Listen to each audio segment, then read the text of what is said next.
मैं आज की इस बात के जरिए बेसिकली अपने मोर्चे के बारे में कुछ बात इस समाज को बताना चाहता हूं और आपसे एक बात की गुजारिश करूंगा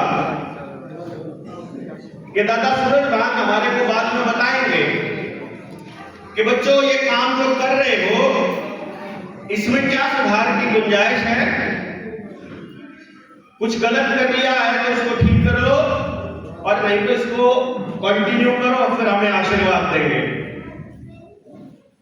आप सब लोगों को भी ये देखना है कि एक मौका है पूरे देश के सारे वर्गों तक अपनी बात पहुंचाने का। इस मंच के माध्यम से नेताजी के इस जन्मोत्सव पर जब हम इकट्ठा हुए तो हमारे सामने एक मौका है कि उनको याद करते हुए अपने आने वाले समय की अपनी दिशा, अपना रास्ता हम तय कर सकते हैं कि नहीं कर सकते हैं। शहीदों के कभी सम्मान में, उनके जन्मोत्सव में या कभी उनके शहीदी दिवस पर हम लोग इकट्ठा होते रहते हैं, भाषण देते हैं कि उनके सपनों का भारत बनाने के लिए फिर से संकल्प लेंगे, फिर घर जाकर के भूल जाते हैं। मैं आपसे गुजारिश करूंगा कि ये समय अब भूलने का नहीं है, ये समय अब इस बात को यहीं पर छोड़कर जाने का नहीं है, बल्कि जितने भी लोगों से जो बातें आपने अभी तक पाई हैं उनको लेकर के आगे काम करने का शुरुआत यदि आप सोचो तो वो करने का एक समय है। जो भी बात मैं बोलूंगा वो किसी तथ्य को किसी दूसरे तथ्य से जोड़ते हुए बोलूंगा और इसलिए आज के इस कार्यक्रम की प्रासंगिकता आपको समझ में आएगी कि क्यों हमने ये दिन चुना ये सब बातें करने के लिए। ये किताब जिसका जिक्र अभी साथी कर रहे थे, रुपया मूल्य का मापक या शोषण का साधन, घनश्याम वर्मा जी ने अपनी रिसर्च, जो पुराने लोगों ने रिसर्च की थी उसके दम पर इसके लेखक हैं। मुझे इसका सही लेखक उन्होंने बनाया। इसमें जब इसको लिखते समय पुणे की आरबीआई के आर्काइव से जो हम दस्तावेज लेकर आए, उन दस्तावेजों के आधार पर जो वित्त मंत्रालय ने हमको लिख कर दिया उसके आधार पर मैं आपको कुछ बात बताने जा रहा हूं। आपके बच्चों का जीवन सीधा सीधा इस बात से जुड़ा हुआ है जो आज हम करने वाले हैं और आपको यह तय करना है कि ऐसे ही चलते रहे या थोड़ी सी और गति बढ़ानी पड़ेगी। यदि लगे कि रास्ता भटक गया है समाज, तो एटलीस्ट गली में खड़ा होकर चिल्ला तो सकते ही हैं कि भाई गलत रास्ते जा रहे हो, गलत रास्ते जा रहे हो, गलत रास्ते जा रहे हो। जिसको समझ में आ जाए एक पल के लिए रुककर सोचेगा तो सही रास्ते पर जाने की बात तो तब होगी जब समाज ये मान लेगा कि गलत रास्ते पर है।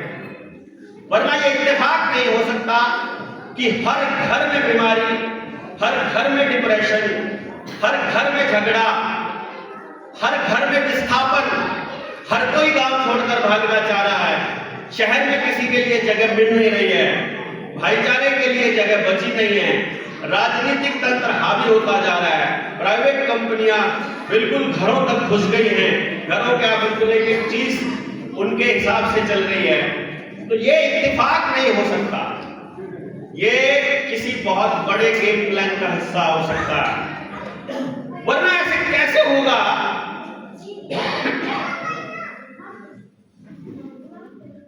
कि एक तो जगह हो रहा हो तो इत्तेफाक मानते हैं, लेकिन हर जगह सेम चीज तो कुछ ना कुछ प्लानिंग है।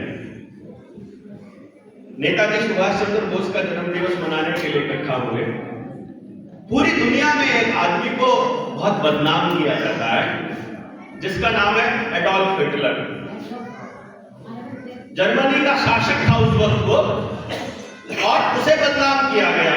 अब आप सोच कर देखिए, पूरी दुनिया का मीडिया जिस एडोल्फ हिटलर को तानाशाह, क्रूर और हत्यारा साबित करने में लगा है, उस हिटलर के साथ नेताजी सुभाष चंद्र बोस के हाथ मिलाने भर पे देश के लोग गर्व महसूस करते हैं। कॉन्ट्राडिक्टरी नहीं लगता, विरोधाभासी नहीं लगता कि जनतंत्र का पक्षधर एक व्यक्ति जो अंग्रेजों से आजाद करवाना चाहता है, वो ऐसे व्यक्ति के पास जाकर के बात कर रहा है जिसको दुनिया तानाशाह बोल रही है। फिर समझ में आता है खेल क्या था। 1897 में पैदा हुए नेताजी एक बंगाली परिवार में, और बंगाल ही पूरे भारत से व्यापार का रास्ता तय करता था, और बंगाल में ही उस वक्त राजधानी थी जब पेपर करेंसी एक्ट 1882 को पास किया गया और 15 रुपए की एक मोहर बनाई गई। 10 रुपए की एक मोहर से 15 रुपए की एक मोहर, पूरे भारत का प्रत्येक व्यक्ति का 1/3 धन लूट लिया गया, पूरे भारत के हर व्यक्ति का। और ये बात बंगाल के लोगों को समझ आई तो बंगाल सड़कों पर उतर गया। सारी सड़कें खून से लाल थी, लोग बलिदान देने को तैयार थे। बंदूकों के साथ उस विद्रोह को कुचल दिया गया और मीडिया में उसे छपने नहीं दिया गया, पूरे भारत में वो खबर नहीं आने दी गई। तो किसी वक्त किसी टाइम किसी बुजुर्ग ने, डॉक्टर भूप सिंह जैसे व्यक्ति ने, विद्वान व्यक्ति ने बताया होगा नेताजी को कि तुम्हारे बंगाल से ही शुरुआत हुई थी इस देश की लूट की। जब अंग्रेजों ने पेपर करेंसी छापनी चालू की, तब नेताजी ने यह समझ में आने के बाद ये निर्णय लिया होगा कि ये पेपर करेंसी खत्म करनी पड़ेगी। अपनी मर्जी से छापने का अधिकार जब मिल जाएगा तो हम लोग, हमारी तो एक दिहाड़ी की कीमत कोई आदमी तय करता है और वो बिना किसी कीमत के कुछ भी छापते रहते हैं। तब जाकर उस रुपए को समझने के लिए उस हिटलर से मिलने की तैयारी की थी जिस हिटलर ने अपना जर्मनी का रुपया छापा था, जिसने अमेरिका को आंख दिखा दी थी, जिसने अमेरिका को आंख दिखाई थी कि तुम्हारा डॉलर राज नहीं चलेगा और अब जब जर्मनी से तुमको कुछ चाहिए होगा तो सोना देना पड़ेगा। और ये काम जिसने भी किया है, सद्दाम हुसैन, जनरल गद्दाफी, परवेज मुशर्रफ और इससे पहले के तमाम लोग, जिसने भी अमेरिका के डॉलर को चैलेंज दिया, उन लोगों को बदनाम करके, बर्बाद करके, युद्ध अपराधी घोषित करके यही किया। 2019 में वेनेजुएला का यही हाल हुआ था। 10 लाख रुपए का नोट छापने वाला पहला देश बना पूरी दुनिया का। 10 लाख रुपए का नोट छापने वाला, और 10 लाख रुपए में कितना अनाज मिलता था मालूम है? आधा किलो चावल। 10 लाख रुपए में आधा किलो चावल, यानी 20 लाख रुपए किलो चावल मिलना चालू हुआ। तो वेनेजुएला के लोगों को समझ में आया कि ये तो गड़बड़ हो गई। तो वेनेजुएला के राष्ट्रपति ने प्लान किया कि अब हम अपनी सोना आधारित करेंसी चालू करेंगे और डॉलर के ऊपर की निर्भरता को खत्म करेंगे। इसको खत्म किए बिना वेनेजुएला को नहीं बचाया जा सकता। और जिस दिन वो राष्ट्रपति ये काम करता है, उसी दिन उसके देश के अंदर एक अटैक होता है, वहां अमेरिका की सेना आती है और उसको उठा करके ले जाती है। देखा होगा ना? प्रधानमंत्री था कि राष्ट्रपति था? राष्ट्रपति। और उसकी पत्नी को भी, क्योंकि घर में जिक्र होता है, मेरी पत्नी को भी मालूम है क्या क्या चल रहा है। तो अगर मैं बाहर हो गया तो बताएगी कि हम ये बात किया करते थे, कि हम ये प्लान करते थे। हम कोई देश के ऊपर अटैक करने का प्लान नहीं कर रहे थे, हम देश को बचाने की बात कर रहे थे रात को बैठ करके। तो देश को मालूम पड़ेगा कि चर्चा क्या चल रही थी। इसलिए ये बताना जरूरी है कि देश की चर्चा कहां जा रही है। आपके बच्चों का भविष्य निर्भर करेगा इस बात के ऊपर कि आप इस बात को समझने के लिए तैयार हैं कि नहीं हैं। तीसरे विश्व युद्ध की तैयारी चल रही है, वो लोग तैयारी करके बैठे हैं। पहले के विश्व युद्धों का आपको क्या असर दिखाई देता है? आपको अखबारों में, टेलीविजन में, मीडिया में, किताबों में पढ़ाया गया है, सब झूठ है।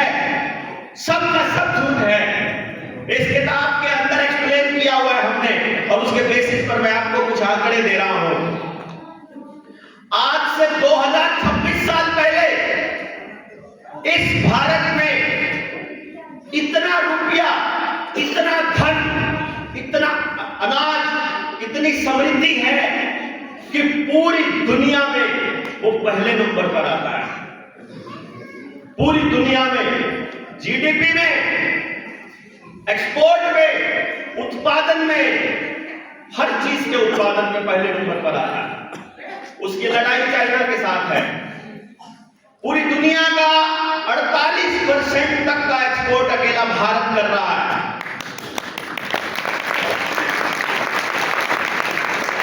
पूरी दुनिया की जीडीपी का 25% पैसा हमारे पास है। उसका मुकाबला चाइना के साथ और बाकी कोई देश का ही नहीं है। और कौन सा देश जिसको आप अमेरिका अमेरिका अमेरिका करते रहते हो ना, अखबार और टेलीविजन के अंदर, अमेरिका और इंग्लैंड पहले 15 देशों में कहीं नहीं है। इस किताब के पेज नंबर 31 के ऊपर एक्सप्लेन, उसमें पेज नंबर 126 पर एक्सप्लेन किया हुआ है। और मेरे आंकड़े नहीं है, इस किताब के लिखने वाले घनश्याम वर्मा के आंकड़े नहीं है। ये जो ग्राफ दिया हुआ है, ये सारा का सारा आंकड़ा world economic forum United nation की वेबसाइट से उठाया गया आंकड़ा, जिसको अमेरिका खुद अप्रूव करता है कि हाँ ये देश इतना समृद्ध हुआ करता था। तो कैसे गेम खेला गया? सन 2000 मैं 2026 साल पहले कह रहा हूं, एक साल जिसको मान लिया साल नंबर 1, उस दिन हम पहले नंबर पर है। चाइना के साथ हमारा कंपटीशन है, बाकी कोई देश का ही नहीं है, ना अमेरिका ना जर्मनी है, लेकिन जर्मनी 11वें नंबर पर है पूरी दुनिया में, और अमेरिका और इंग्लैंड कहीं नहीं। 1500 साल बीतने के बाद, ये 1500 साल का जिक्र मैंने इसलिए किया क्योंकि हमें ये पढ़ाया जाता है किताबों में छोटे बच्चों को कि 1600 ईस्वी में ईस्ट इंडिया कंपनी भारत में आई थी। 1500 साल में अगर इंग्लैंड की बात की जाए, यूके की, यूनाइटेड किंगडम की, तो यूके 13वें नंबर पर आता है पहले 15 देशों में। 1600 ईस्वी में बात की जाए, और अमेरिका कहीं नहीं है, इस बात को याद रखना, अमेरिका कहीं नहीं है। दूसरे नंबर पर 1600 में इंग्लैंड 12वें नंबर पर आ गया। जब वो यहां से इंग्लैंड के जरिए वास्को डी गामा अमेरिका चला जाता है, कोलंबस भारत की तरफ आता है, उस दौर की बात बता रहे हैं हम। 1600 में ईस्ट इंडिया कंपनी ने देश के अंदर व्यापार चालू किया।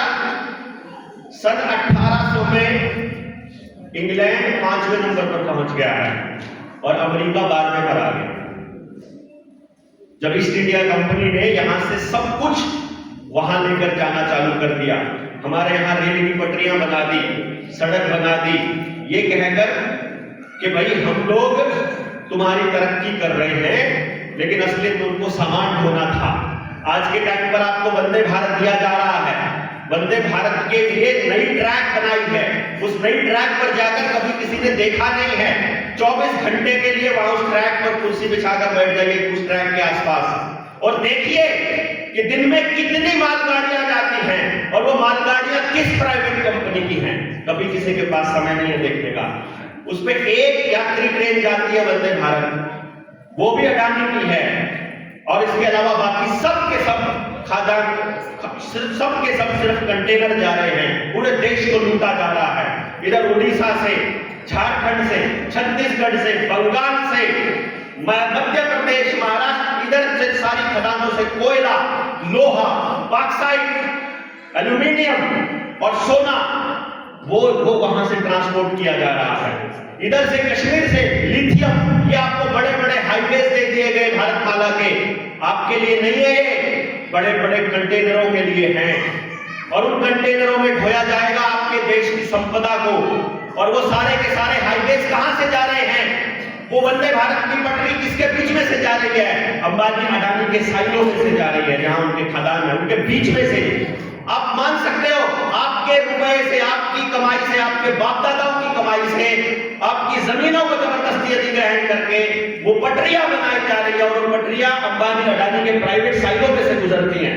और जितने ये भारतमाला के प्रोजेक्ट है, पूरे भारत को ऐसे टुकड़ों में बांट करके और 12-12, 13-13, 10-10 हजार एकड़ के उन्होंने चंक बना लिए हैं, और सबके आसपास एक साइलो है, सबके आसपास भारतमाला के। तो अंग्रेजों ने भी यही किया। आपको बताया गया कि आपकी तरक्की नहीं हो रही है, अरे जब पूरी दुनिया का सबसे ज्यादा पैसा हमारे पास है, सबसे ज्यादा धन हमारे पास है, यार क्या हम पीलिए में सामान दे रहे हैं? एक गाय और 1 तोला 5 तोला सोना तो ऐसे ही दे दिया करते थे कि 5 किलो चांदी दे दी। क्यों जी? बुजुर्गों को मैं गलत तो नहीं कह रहा हूं। सोना और चांदी तो हम गिफ्ट में ऐसे ही दे दिया करते थे। ये उस दौर की बात कह रहा हूं मैं। और उस वक्त हमारे देश से कोई कंसेंट नहीं लिया गया। ये बात आपके बीच में इसलिए कह रहा हूं क्योंकि आज भी इस देश में कानून बनाने से पहले आपसे कोई कंसेंट नहीं लिया जा रहा। सरपंच साहब बैठे हुए हैं, ये बैठे इधर, सेक्रेटरी आता है, वो बताता है क्या काम होगा। जो गांव कह रहा है वो काम करने की इनके पास पावर नहीं है। तो जी सेक्रेटरी के पास पावर है, यानी गांव ने मत दे करके इनको सरपंच बनाया। गांव के टैक्स का पैसा का हमारा अधिकार है, हमारी जमीन है, और उसके ऊपर काम क्या होगा ये सेक्रेटरी बताता है। और सेक्रेटरी सीधा का सीधा ऊपर से चलता है। अब सोच कर देखिए, आपका एमएलए, आपका एमपी आपने नहीं चुना हुआ, वो एक पॉलिटिकल पार्टी जो किसी ना किसी बिजनेसमैन की रखैल है, उस पार्टी का एक नुमाइंदा, वो अपना नुमाइंदा चुनकर भेजते हैं। आपके गांव में चॉइस है कि ये 10 चोर आपके सामने खड़े हैं, इन 10 में से कोई एक चुन लो। वो लोग बैठ करके तय करते हैं कि आपके लिए क्या कानून बनेगा। मेरे लिए कानून बन रहा है, वो कह रहे हैं आईपीसी को बदलकर बीएनएस कर रहे हैं, भारतीय न्याय संहिता कर रहे हैं, क्योंकि अंग्रेजों का बनाया कानून था। अंग्रेजों का बनाया कानून था, भारत के संविधान ने स्वीकार कर लिया। हमसे ना संविधान बनाते समय पूछा गया, ना आप बीएनएस बनाते समय पूछा गया। पूछा क्या आपसे? किसी से पूछा नहीं गया। पहली बात, जो पार्टी सरकार में है उसके पास मत जितने पड़े हैं, टोटल वोटिंग भी अगर 60% हुई है पूरे देश में, उसका 30-35% उसको वोट मिले हैं। उस 30-35% वोट से सरकार बनी है, और उसमें से भी उनकी राय नहीं ली गई है। उस पार्लियामेंट के मेंबर ने भी आपसे नहीं पूछा है कि आपके लिए कानून बना रहे हैं, आपको मंजूर है कि नहीं है, और वो पास हो गया। ऐसे ही कानून 1882 में पास हुए थे। ऐसे ही कानूनों के विरोध में नेताजी खड़े हुए थे। अब मैं इस खेल को थोड़ा सा आगे बढ़ाता हूं। 1914 में पहला विश्व युद्ध शुरू होता है, क्योंकि आज तो तीसरा विश्व युद्ध शुरू होने की तैयारी कर रहे हैं। यदि इस पर आपने खुलकर बोलना चालू नहीं किया, यदि पंचायतें करके सोशल मीडिया पे आपको बताना पड़ेगा उन लोगों को, यदि आपने नहीं बताया तो ये बर्बादी कंटिन्यूअस रहेगी। आपको ये बताना पड़ेगा कि युद्ध मेरे नाम पर नहीं होना चाहिए, मैं नहीं चाहता ये युद्ध। आप चाहते हो क्या? पूरे गांव में किसी से पूछोगे युद्ध चाहता है क्या? नहीं चाहता। पाकिस्तान से पूछोगे नहीं चाहता। चाइना के लोगों से पूछोगे नहीं चाहता। ये नेता चाहते हैं। नेता क्यों चाहते हैं? क्योंकि कंपनियां चाहती हैं। कंपनियां क्यों चाहती हैं? क्योंकि जिन देशों की इकोनॉमी कंपनियों से चलती है, मैं उन देशों की इकोनॉमी और जीडीपी का उस वर्ल्ड वॉर से, उस विश्व युद्ध से कंपैरिजन आपको बता दूं, उसका वो करके दिखा रहा हूं कंपैरिजन। 1914 में, अब ध्यान देना, यहां से 1914 के अंदर विश्व युद्ध शुरू हो रहा है। उस वक्त शुरू होने से पहले अमेरिका 11वें नंबर पर है, इंग्लैंड तीसरे नंबर पर पहुंच गया है, और इंडिया चौथे नंबर पर पहुंच गया। समझ गए? जब युद्ध, सॉरी गलती हो गई, अमेरिका पहले नंबर पर पहुंच गया। अमेरिका कितने नंबर पर था? 12वें नंबर पर। 1800 में अमेरिका 12वें नंबर पर है, और विश्व युद्ध जब शुरू होता है तो अमेरिका पहले नंबर पर है, इंग्लैंड तीसरे नंबर पर है, और भारत चौथे नंबर पर। यानी पहले नंबर पर आने वाला देश अब चौथे पर आ गया है जब विश्व युद्ध शुरू होता है। 4 साल तक युद्ध चलता है। इस 4 साल के युद्ध के बाद हमारा जो हाल होता है वो ये होता है कि 1918 में नई बीमारी आती है, जुकाम की बीमारी। अभी थोड़े दिन पहले आई थी ना एक कोरोना, जिसको बोला था। इसी बीमारी का नाम 1918 में उन्होंने इन्फ्लुएंजा फ्लू बोला था, स्पेनिश फ्लू के नाम से। उन्होंने कहा महामारी है, क्योंकि जब नई व्यवस्था बनानी होती है तो महामारी और युद्ध लाना ही पड़ता है। ये व्यवस्था जब इनको ठानी है, आपको नए तरीके से फंसाना है, तो इनको महामारी और युद्ध लाना है। महामारी ये ला चुके हैं, युद्ध इनको लाना है। 1939 में अमेरिका पहले नंबर पर पहुंच चुका है, रशिया तीसरे नंबर पर आ चुका है, क्योंकि लड़ाइयों के लिए युद्ध जो है अब हथियार रशिया भी बनाने लग गया है, और इंग्लैंड 5वें नंबर पर है, इंडिया इनमें कहीं 6ठे नंबर पर है।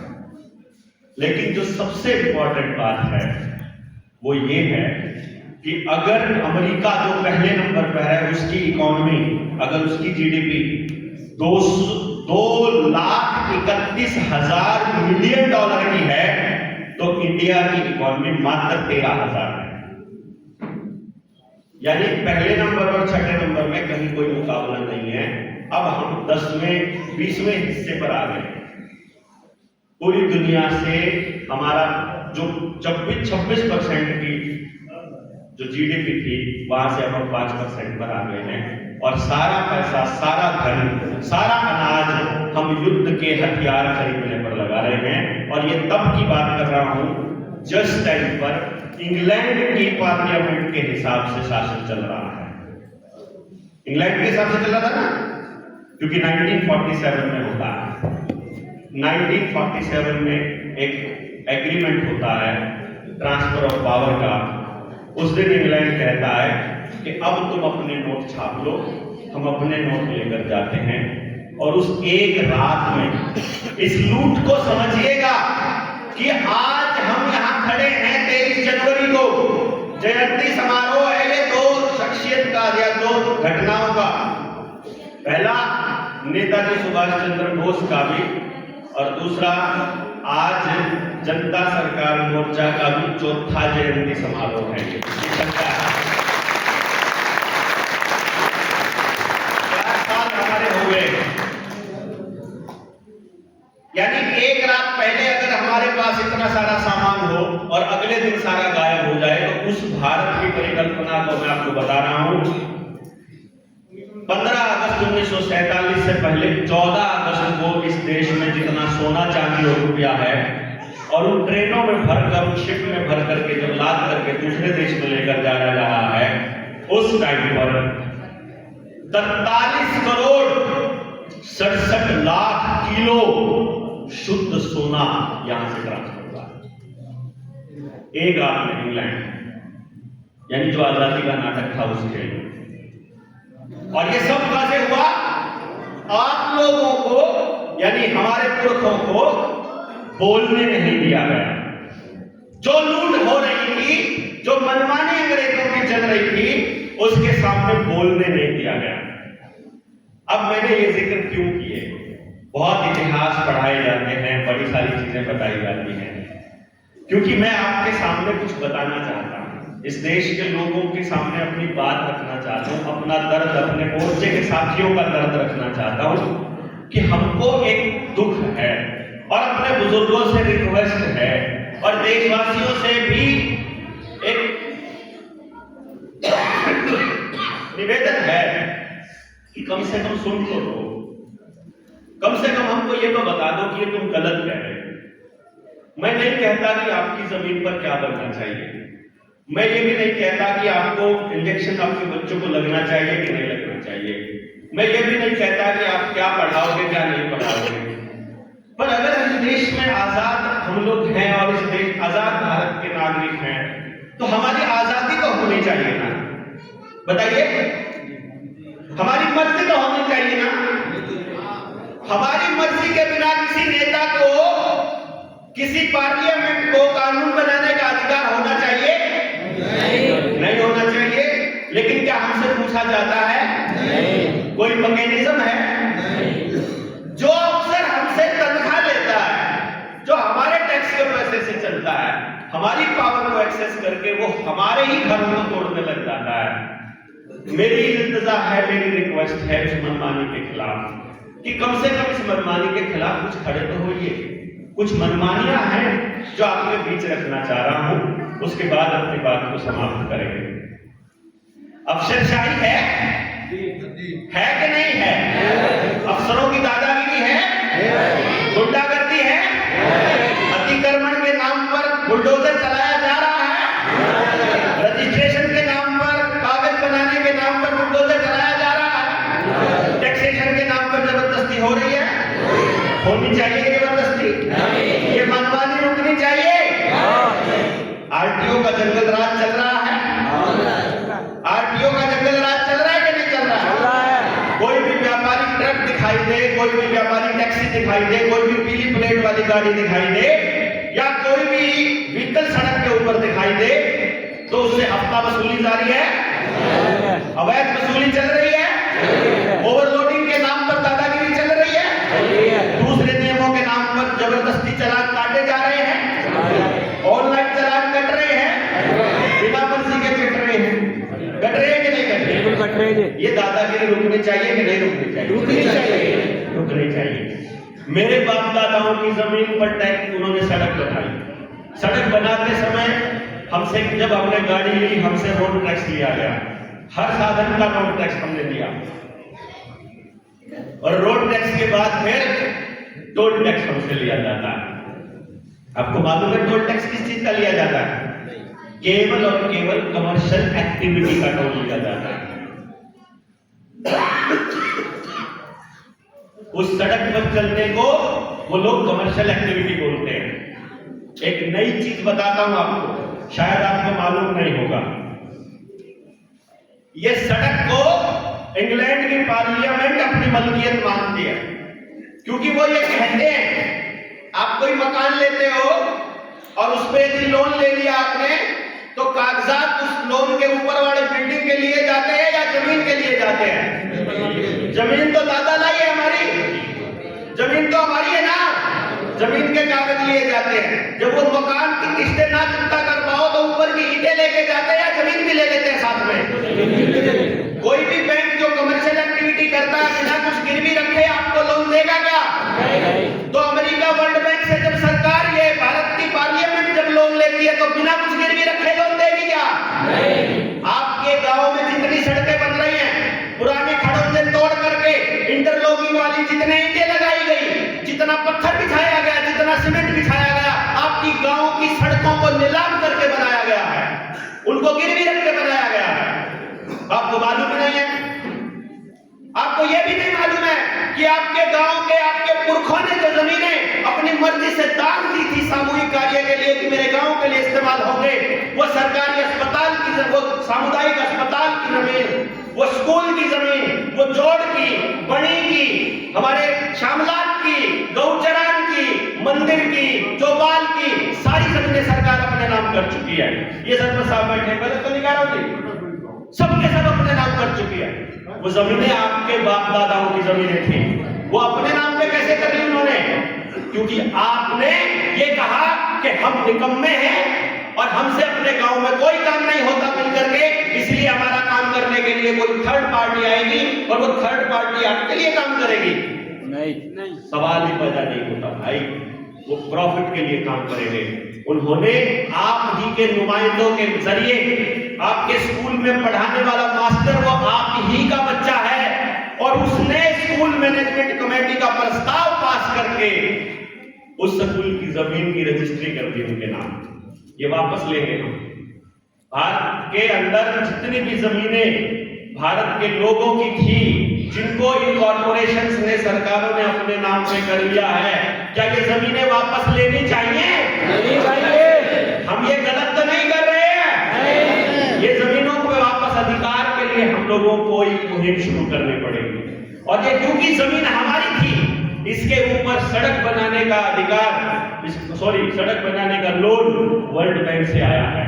तो वर्ल्ड बैंक ने वो जमीन अपने नाम पे गिरवी रखी है।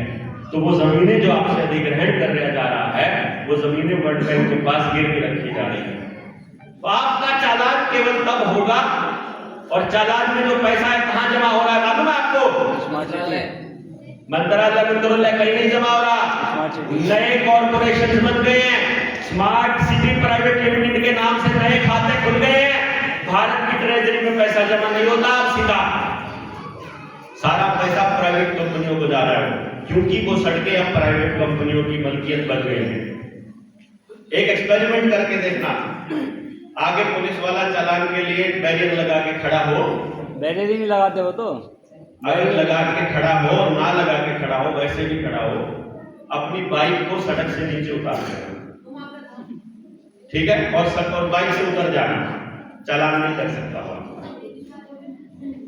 बता आपको ये बात, आपका चालान केवल और केवल सड़क पर हो और उसके ऊपर बैठे हो तब हो सकता है।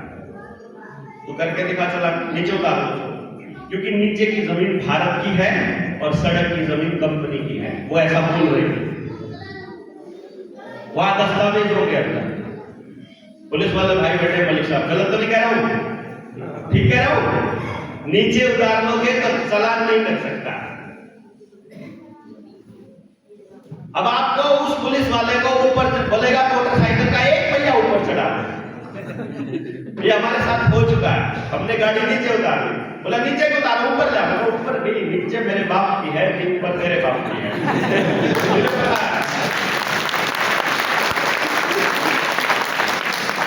मुझे पता है, क्योंकि अभी मेरे पास इतने संख्या बल नहीं है कि मैं तेरे से यहाँ लड़ूं, तो अभी फालतू बहस नहीं करनी है, मेरी गाड़ी नीचे रहेगी, मैं गाड़ी से बाहर हूं, करो चला करके दिखाओ, पॉसिबल ही नहीं है, और हम इसके ऊपर फिर कोर्ट जाएंगे, तेरे को बैठेंगे, तो वो बेटा जाता है बेचारा, बैठने नौकरी करने वाला डर को बहुत होता है।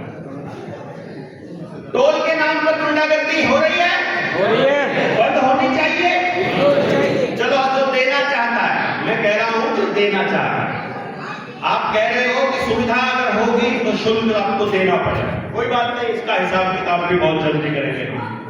फास्टैग आपने नहीं लगाया है तो कह रहा है डबल लगेगा, फास्टैग भी उसी गाड़ी का लगाना पड़ेगा, दूसरा फास्टैग नहीं चलेगा। टोल की अवधि समाप्त हो गई है, टोल के ऊपर टोल लगा था 5 साल में पैसे पूरे कर लेंगे, लेकिन टोल चल रहा है 15 साल से। सड़क बनाने में खर्चा हुआ था 600 करोड़ रुपया और उस टोल ने वहां कमा लिया है 2000 करोड़ रुपया, और वो चल रहा है कंटिन्यूअसली, और हम में से किसी के पास आरटीआई डालने का समय नहीं है, देश के पास अपनी सुविधाओं को, अपने संसाधनों को बचाने का कोई समय नहीं है।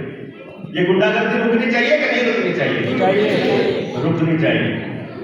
इस प्रॉफिट में जिसकी जमीन थी उसका हिस्सा होना चाहिए। किसान की जमीन जो एक्वायर करी थी, इस बात को ध्यान दीजिएगा, मैं जितनी हाई टेंशन वायर जा रही है, जितनी सड़कें जा रही हैं, जो भी ये पार्लियामेंट में बैठे गुंडे प्रस्ताव पास करके पब्लिक प्राइवेट पार्टनरशिप के नाम पर जितनी जमीनों को एक्वायर कर रहे हैं, मैं किसानों को 2 बातें बोलता हूं सिर्फ कि भाई अगर ज्ञान हो, अगर समझ हो तो मेरी 2 बात मान लो।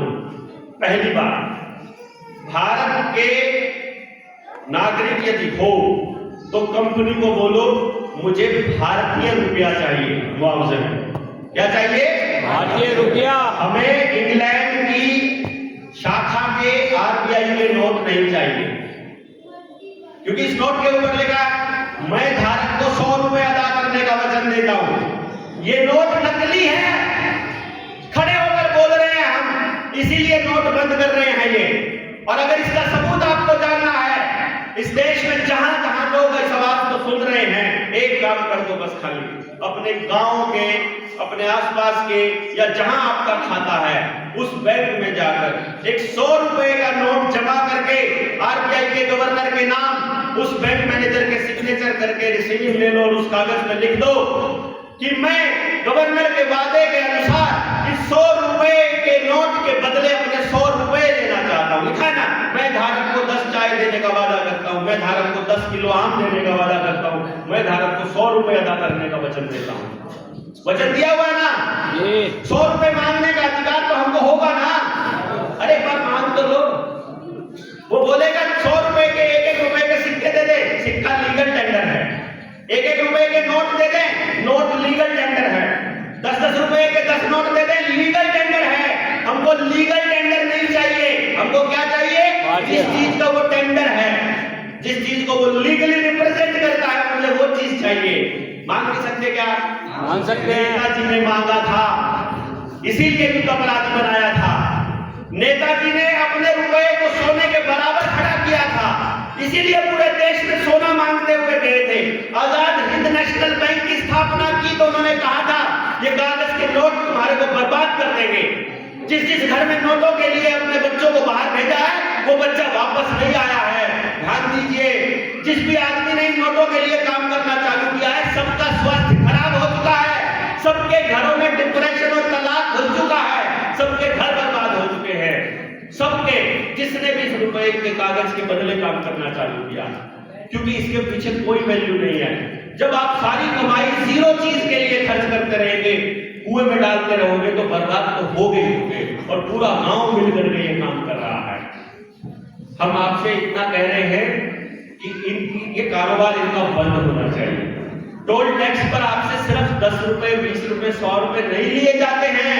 समझिए, जिस दिन आप 100 रुपए जमा करते हो, 100 रुपए आम चीज नहीं है।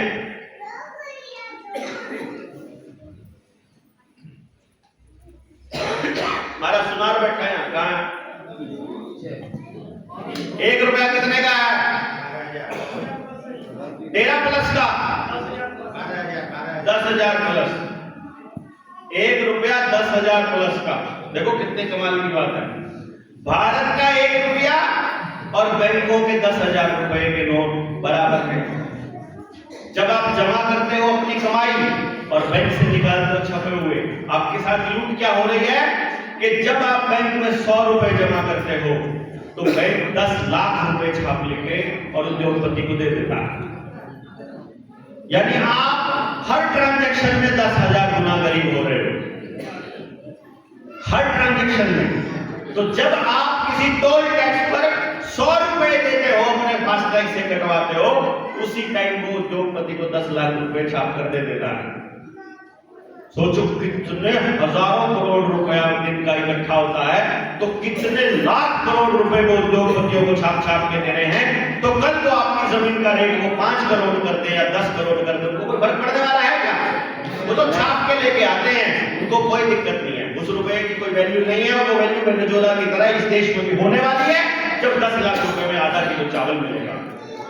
लेकिन चलो, हम पहले इसलिए बोल रहे हैं कि भैया जो दिखाई दे रहा है वो आपको बताना जरूरी है। आप मानो ना मानो क्या फर्क पड़ता है, हमने अपना काम ईमानदारी से किया है।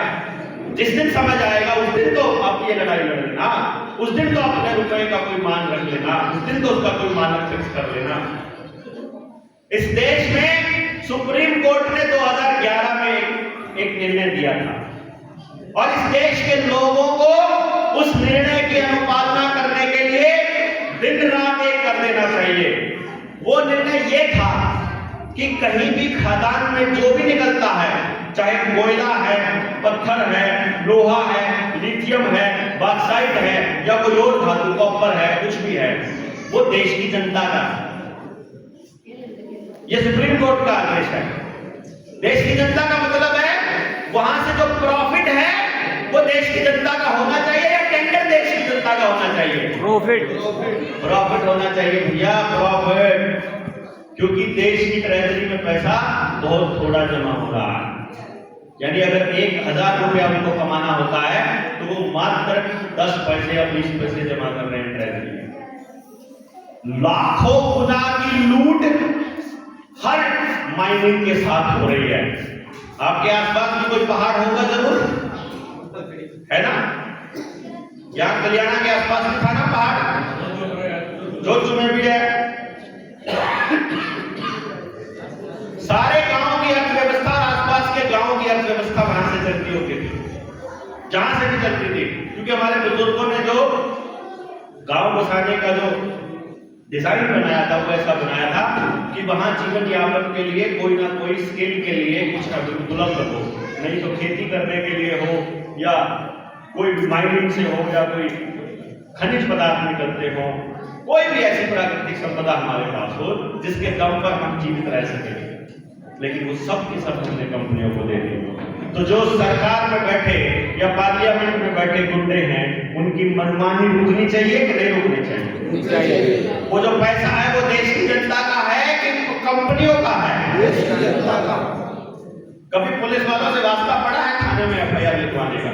हाथ खड़ा करिएगा किसी का पड़ा हो, आसानी से लिख देते हैं कि नहीं, टेढ़ा काम है, टेढ़ा काम है। टेढ़ा काम है, बहुत टेढ़ा।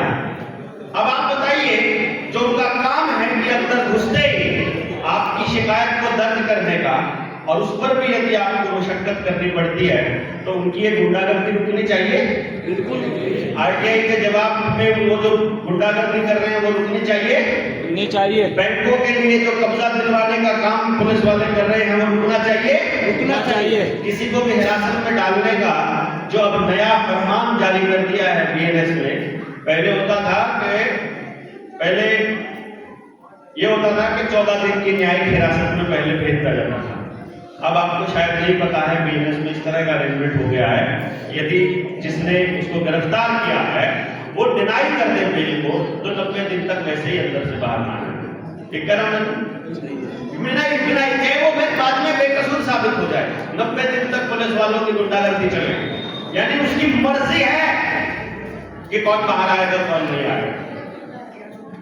मैं ये नहीं कह रहा हूं कि सब के सब पुलिस वाले ये काम कर रहे हैं, लेकिन मैं ये कह रहा हूं कि जब आप अपना मकान बनाते समय इस बात का ध्यान रखते हैं कि क्या पता कभी 50 साल बाद बाढ़ आ जाए, इसलिए थोड़ी हाइट पर बना देते हैं।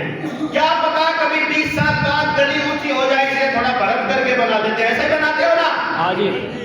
तो फिर आपको इतना नहीं सोचना चाहिए कि क्या पता कभी कोई गुंडा पुलिस की वर्दी में बैठ जाए इस कुर्सी पर, क्या पता कोई दुश्मन जिसमें इतनी अक्ल ना हो कि देश कानून से चलना चाहिए वो बैठ जाए। लेकिन नहीं, कोई बात नहीं, चालान काटना है, हिरासत में लेना है, डराना धमकाना है, उल्टा लटका के पीट देना है, सीआईए में ले जा करके फूंक देना है, ये काम पुलिस वाले कर रहे हैं रेगुलरली, कर रहे हैं। इस पे लगाम लगना चाहिए, लगना चाहिए, लगना चाहिए।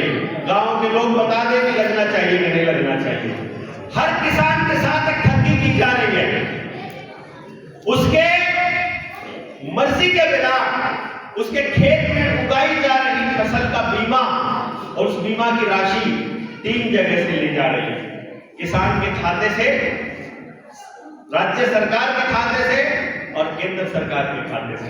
3 गुना की लूट। और ये लूट इतनी है कि अगर 70,000 करोड़ रुपए का बीमा पेंडिंग है तो कंपनी ने 20 लाख करोड़ रुपया कमा लिया है। मतलब बीमे के क्लेम किसानों के पेंडिंग है, लेकिन बीमे की जो प्रीमियम है वो पहले लेके जा चुकी है। ये बीमा हमारे पास एक ऐसी स्कीम है कि गांव में किसी भी घर में कोई भी मौत हो जाए, किसी किसान की फसल खराब हो जाए, तो बीमा लोकल लेवल पर इतना बड़ा हो सकता है कि एक व्यक्ति भी भूखा नहीं मरेगा और किसी बीमा कंपनी को कोई पैसा देने की जरूरत नहीं है। लेकिन बैठकर चर्चा नहीं होती है, चर्चा नहीं होती। आप मुझे सिर्फ इतना बताइए, क्या किसी की मैयत पर 13वीं के दिन हम लोग अपनी तरफ से मरने वाले व्यक्ति को 1000 रुपया दे सकते हैं? दे सकते हैं। गांव में कोई होगा जो नहीं दे सकता है? अगर हम जोजूकला की बात करें, जोजूकला में कितने घर हैं जी? लगभग 3000 है, ज्यादा है, हम 3000 ले लेते हैं। अगर गांव में कोई व्यक्ति कमाने वाला गुजर जाए और पूरा गांव एक सिरे से इकट्ठा हो और उसकी 13वीं पर हर आदमी सहयोग के रूप में 1000 रुपया दे दे हर परिवार, तो कितने लाख रुपया हो गया? 30 लाख रुपए का बीमा बिना कहीं पर प्रीमियम किए हो सकता है कि नहीं हो सकता है? ये गांव का बीमा करने का स्टाइल है। लेकिन इस पर चर्चा नहीं होती है। हमको ये बताया जाता है कोई सहयोग नहीं होता, इकट्ठे नहीं होते। वो इकट्ठा करने के लिए ही हम लोग यहाँ पर आए हैं, ताकि आपको बता सके कि भैया बीज कंपनियों की दादागिरी, अपनी मर्जी के बीज देना, रसायन कंपनियों की दादागिरी, डीएपी की, यूरिया की, उसकी उपलब्धता, उसकी अनिवार्यता के लिए आपको आधार कार्ड देना पड़ेगा। दादागिरी है कि नहीं है? रुकनी चाहिए, रुकनी चाहिए। एमएसपी के ऊपर उद्योगपतियों की और सरकारों की मनमानी रुकनी चाहिए, रुकनी चाहिए। स्कूल की फीस, उसके नतीजे, उसकी वर्दी, यूनिफॉर्म, सिलेबस, मनमर्जी के उनके ऊपर जुर्माने, ये प्राइवेट स्कूलों की लूट रुकनी चाहिए। रुकनी चाहिए। अरे बताओ तो सही, रुकनी चाहिए।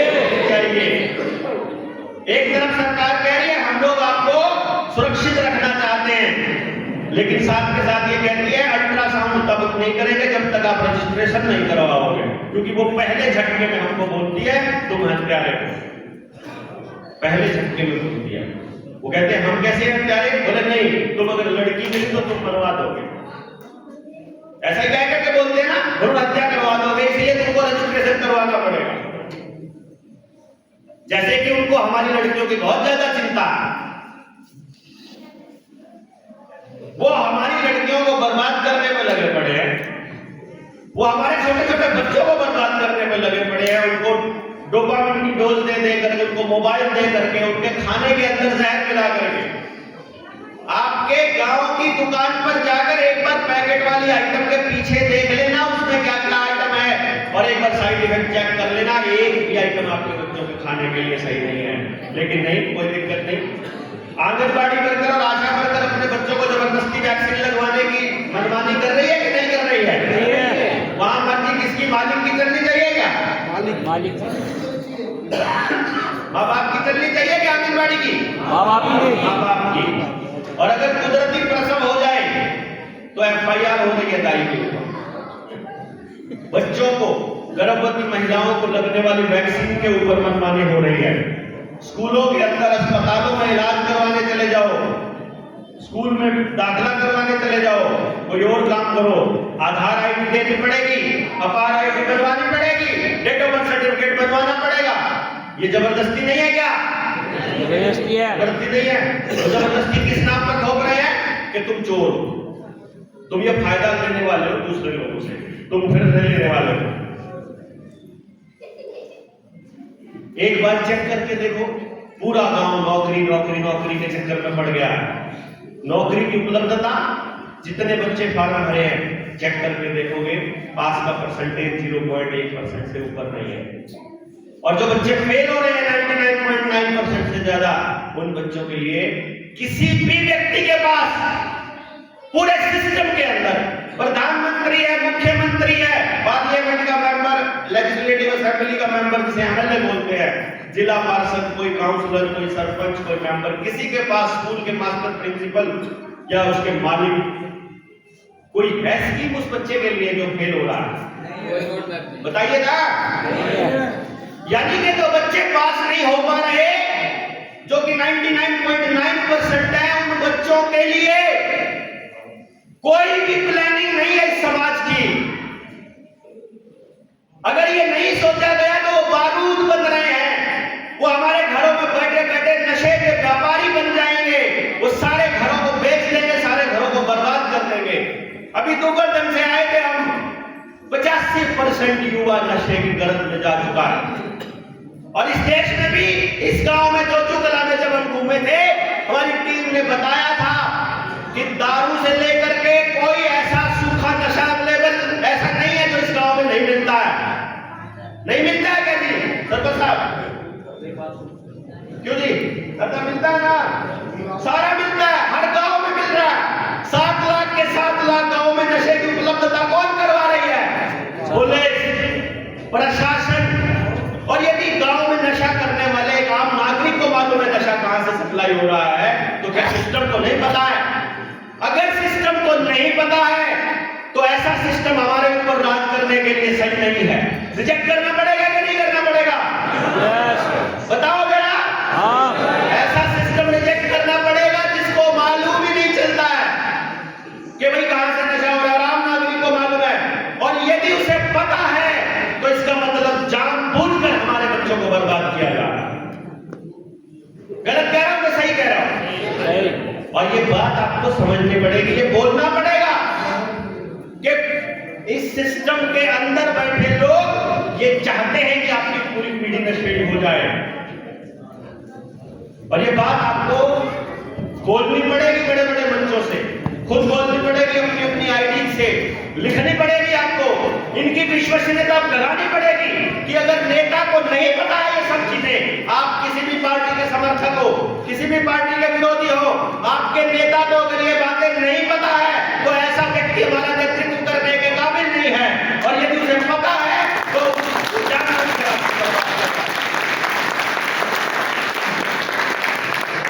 भी खराब हो रहा है, सलूशन पूछो अपने नेता से। यदि उसके पास समाधान नहीं है तो निकल बाहर, और समाधान है और तुमने नहीं किया तो मतलब तुम आज तक की जवाबदेही दो। इतनी ताकत तुमने कैसे एक्सेस की? ये क्लैरिटी के साथ, ये दिमाग के अंदर एकदम क्लैरिटी होनी चाहिए हमको, तब जाकर के बात बनेगी। पटवारी हो, तहसीलदार हो, एसडीएम हो, एडीसी हो, डीसी हो, उस कुर्सी पर बैठने के बाद दादागिरी के अलावा कुछ नहीं कर रहे हैं। सेवा कर रहे हैं क्या? आम नागरिक से मिलने का समय है उनके पास? आम नागरिक की समस्याओं का समाधान करने के लिए उनके पास है हुनर, ताकत है? जब इतने मजबूर लोग वहां पर बैठे हुए तो ऐसे लोगों को निरस्त करना पड़ेगा कि नहीं करना पड़ेगा? उनको निरस्त करके हमको ये बताना पड़ेगा कि मैं इस गांव में अगर रहना चाहता हूं गोजू कला में,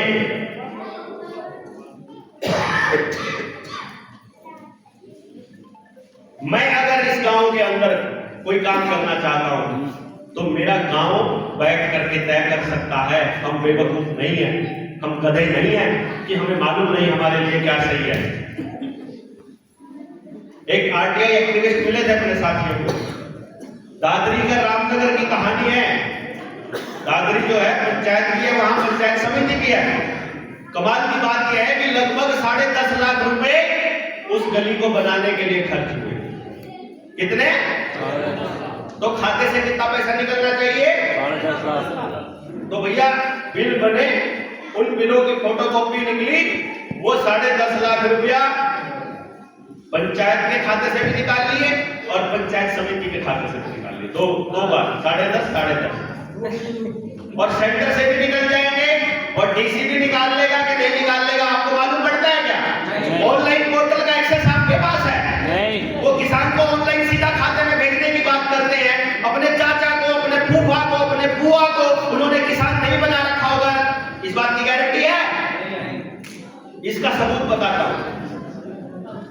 छत्तीसगढ़ का डिप्टी सीएम के बाप के खाते में किसान की सम्मान निधि गई है और उसके नाम पर जमीन भी नहीं होगी, क्या पता। और जो गरीबों को देने की बात कर रहे हैं ना, हर किसान को नहीं दे रहे हैं। हर डॉक्यूमेंट जो किसान बना रहा है, जो भी कागज ऑनलाइन दे रहा है, आधार कार्ड दे रहा है, किसान आईडी, फार्मर आईडी बना रहा है, अपने बच्चे का पोर्टल पे कुछ भी दे रहा है, समझो अपने बच्चे की गर्दन उनके हाथ में दे रहा है। इसलिए डीएपी के लिए, अपनी खाद खरीदने के लिए, बीज खरीदने के लिए, अपनी फसल बेचने के लिए, यदि इस लालच में वो सरकार के आगे, इन अधिकारियों के आगे सरेंडर कर रहा है, कंपनियों के आगे, तो ये समझ लेना आने वाले टाइम में नई व्यवस्था आ रही है जो वर्ल्ड वॉर के बाद आपको आपकी गर्दन को फिर से पकड़ने वाली है। और वो आपके बच्चों को बताया करेगी आने वाले टाइम में कि तुम्हारे बाप दादा इतने निकम्मे हुआ करते थे कि 2026 में हम उनको 5 किलो अनाज दिया करते थे।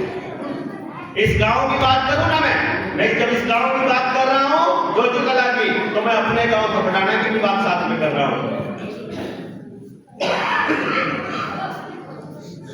70% लोग गरीब नहीं है गांव में। गांव में गरीब होगा तो 5 से 10% लोग, इतना ही होगा नहीं, लेकिन 70% लोग 5 किलो अनाज ले रहे हैं। तो आपके पोता पोतियों को 60 साल बाद बताया जाएगा कि 2026 में तुम्हारा दादा इतना निकम्मा था कि उसके पास अनाज भी नहीं था खाना खाने के लिए, 5 किलो अनाज हम दिया करते थे प्रति व्यक्ति। वो इतना निकम्मा था कि अपनी बेटी के पैदा होने पर पैसे लिया करता था। वो इतना निकम्मा था बेटी की शादी में पैसे लिया करता था। घर में कोई महिला विधवा हो जाए तो उसको पालने की भी उसकी औकात नहीं थी, वो विधवा पेंशन हमसे लिया करता था। घर में कोई बुजुर्ग हो जाए तो बुजुर्गों को रोटी खिलाने का भी उसके पास पैसा नहीं होता था, हमसे बुढ़ापा पेंशन लिया करता था। वो आदमी इतना निकम्मा था जो अपने बच्चे को फ्री में पढ़ाया करता था, यहाँ तक कि अपने बच्चे को दोपहर का भोजन भी नहीं खिला सकता था क्योंकि मिड डे मील हम खिलाया करते थे। बताएगा नहीं क्या? वो इतिहास लिखा जा रहा है, खाते में लिखा जा रहा है, ये खाता चल रहा है आपका सबका। और गांव का पूरे भारत को बदनाम किया जा रहा है पूरी दुनिया के अंदर। इस देश के लोग भिखारी हैं, हाथ बना करके बैठे रहते हैं, कभी किसी नाम पर कभी किसी नाम पर। उनको सिलेंडर भी फ्री में चाहिए, उनको चूल्हा भी फ्री में चाहिए, उनको अपने माँ बाप और अपने बच्चों को पालने के लिए भी पैसा हमसे चाहिए, रोटी खाने के लिए भी अनाज चाहिए। ऐसा बदनाम किया जा रहा है आप लोगों को, और आप लोग उस बदनामी को सहन कर रहे हैं। लात नहीं मारते हैं उसके बैंक को, उसके कागज को, उसके झोले को, उसके अनाज को, उसके रुपए को। ये नहीं कह सकते हैं कि मेरा गांव सक्षम है, हम लोग अपनी पैदा कर लेंगे, अपनी खा लेंगे, अपने भाईचारे से रह लेंगे। हम इतनी भी कहने की हिम्मत नहीं कर पा रहे हैं। कितने सोए हुए हैं। ये बहुत विचारणीय विषय है, सोचने का विषय है। यदि इसके ऊपर सोच देखा जाए, हमारी गैरत को मारा जा रहा है, हमारे सम्मान को खाया जा रहा है, हमको भिखारी बनाया जा रहा है। अन्नदाता हुआ करता था किसान, उसको अन्न भिखारी बनाया जा रहा है। अनाज दे करके 500 रुपया दे करके, 6000 रुपया दे करके उसको भिखारी बना करके उसकी लाइन में खड़ा किया जा रहा है, क्योंकि उसकी गैरत मरे हुआ आदमी कभी लड़ नहीं पाएगा, सीना ठोक कर कभी अपने अधिकारों की बात नहीं कर पाएगा। इसलिए उस गैरत को जिंदा करने का समय है। बैंकिंग की इतनी फ्रॉड हो रही है, प्रॉपर्टियों पे लोन पे लोन, लोन पे लोन, लाल डोरा तोड़कर आपके घरों की रजिस्ट्री करी। आपकी ये जो धर्मशाला बनी हुई है, ये अग्रवाल धर्मशाला है, बनिया धर्मशाला। मैं पूरे यकीन के साथ कह सकता हूं कि जिसने भाई ने ये धर्मशाला बनाई होगी, मुझे पता नहीं है, लेकिन वो इस गांव में नहीं रहता होगा। क्या रहता है? नहीं रहता है।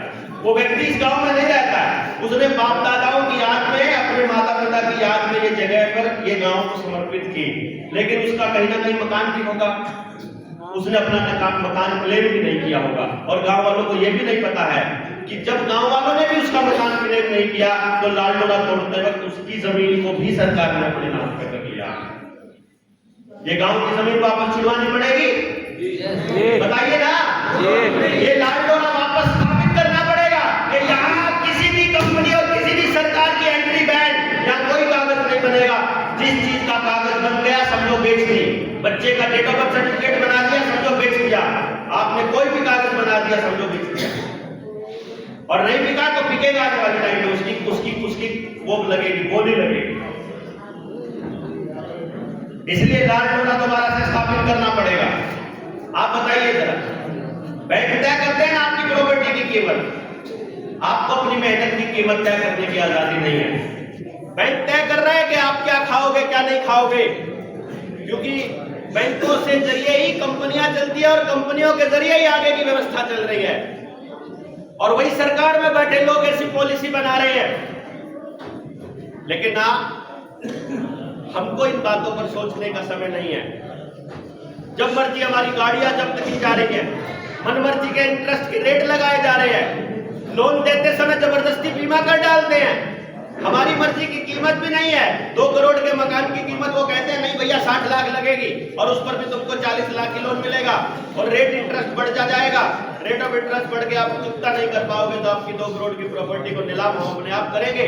तुम आगे आकर के खड़े हो जाओगे तो हम ऑनलाइन नीलाम कर देंगे।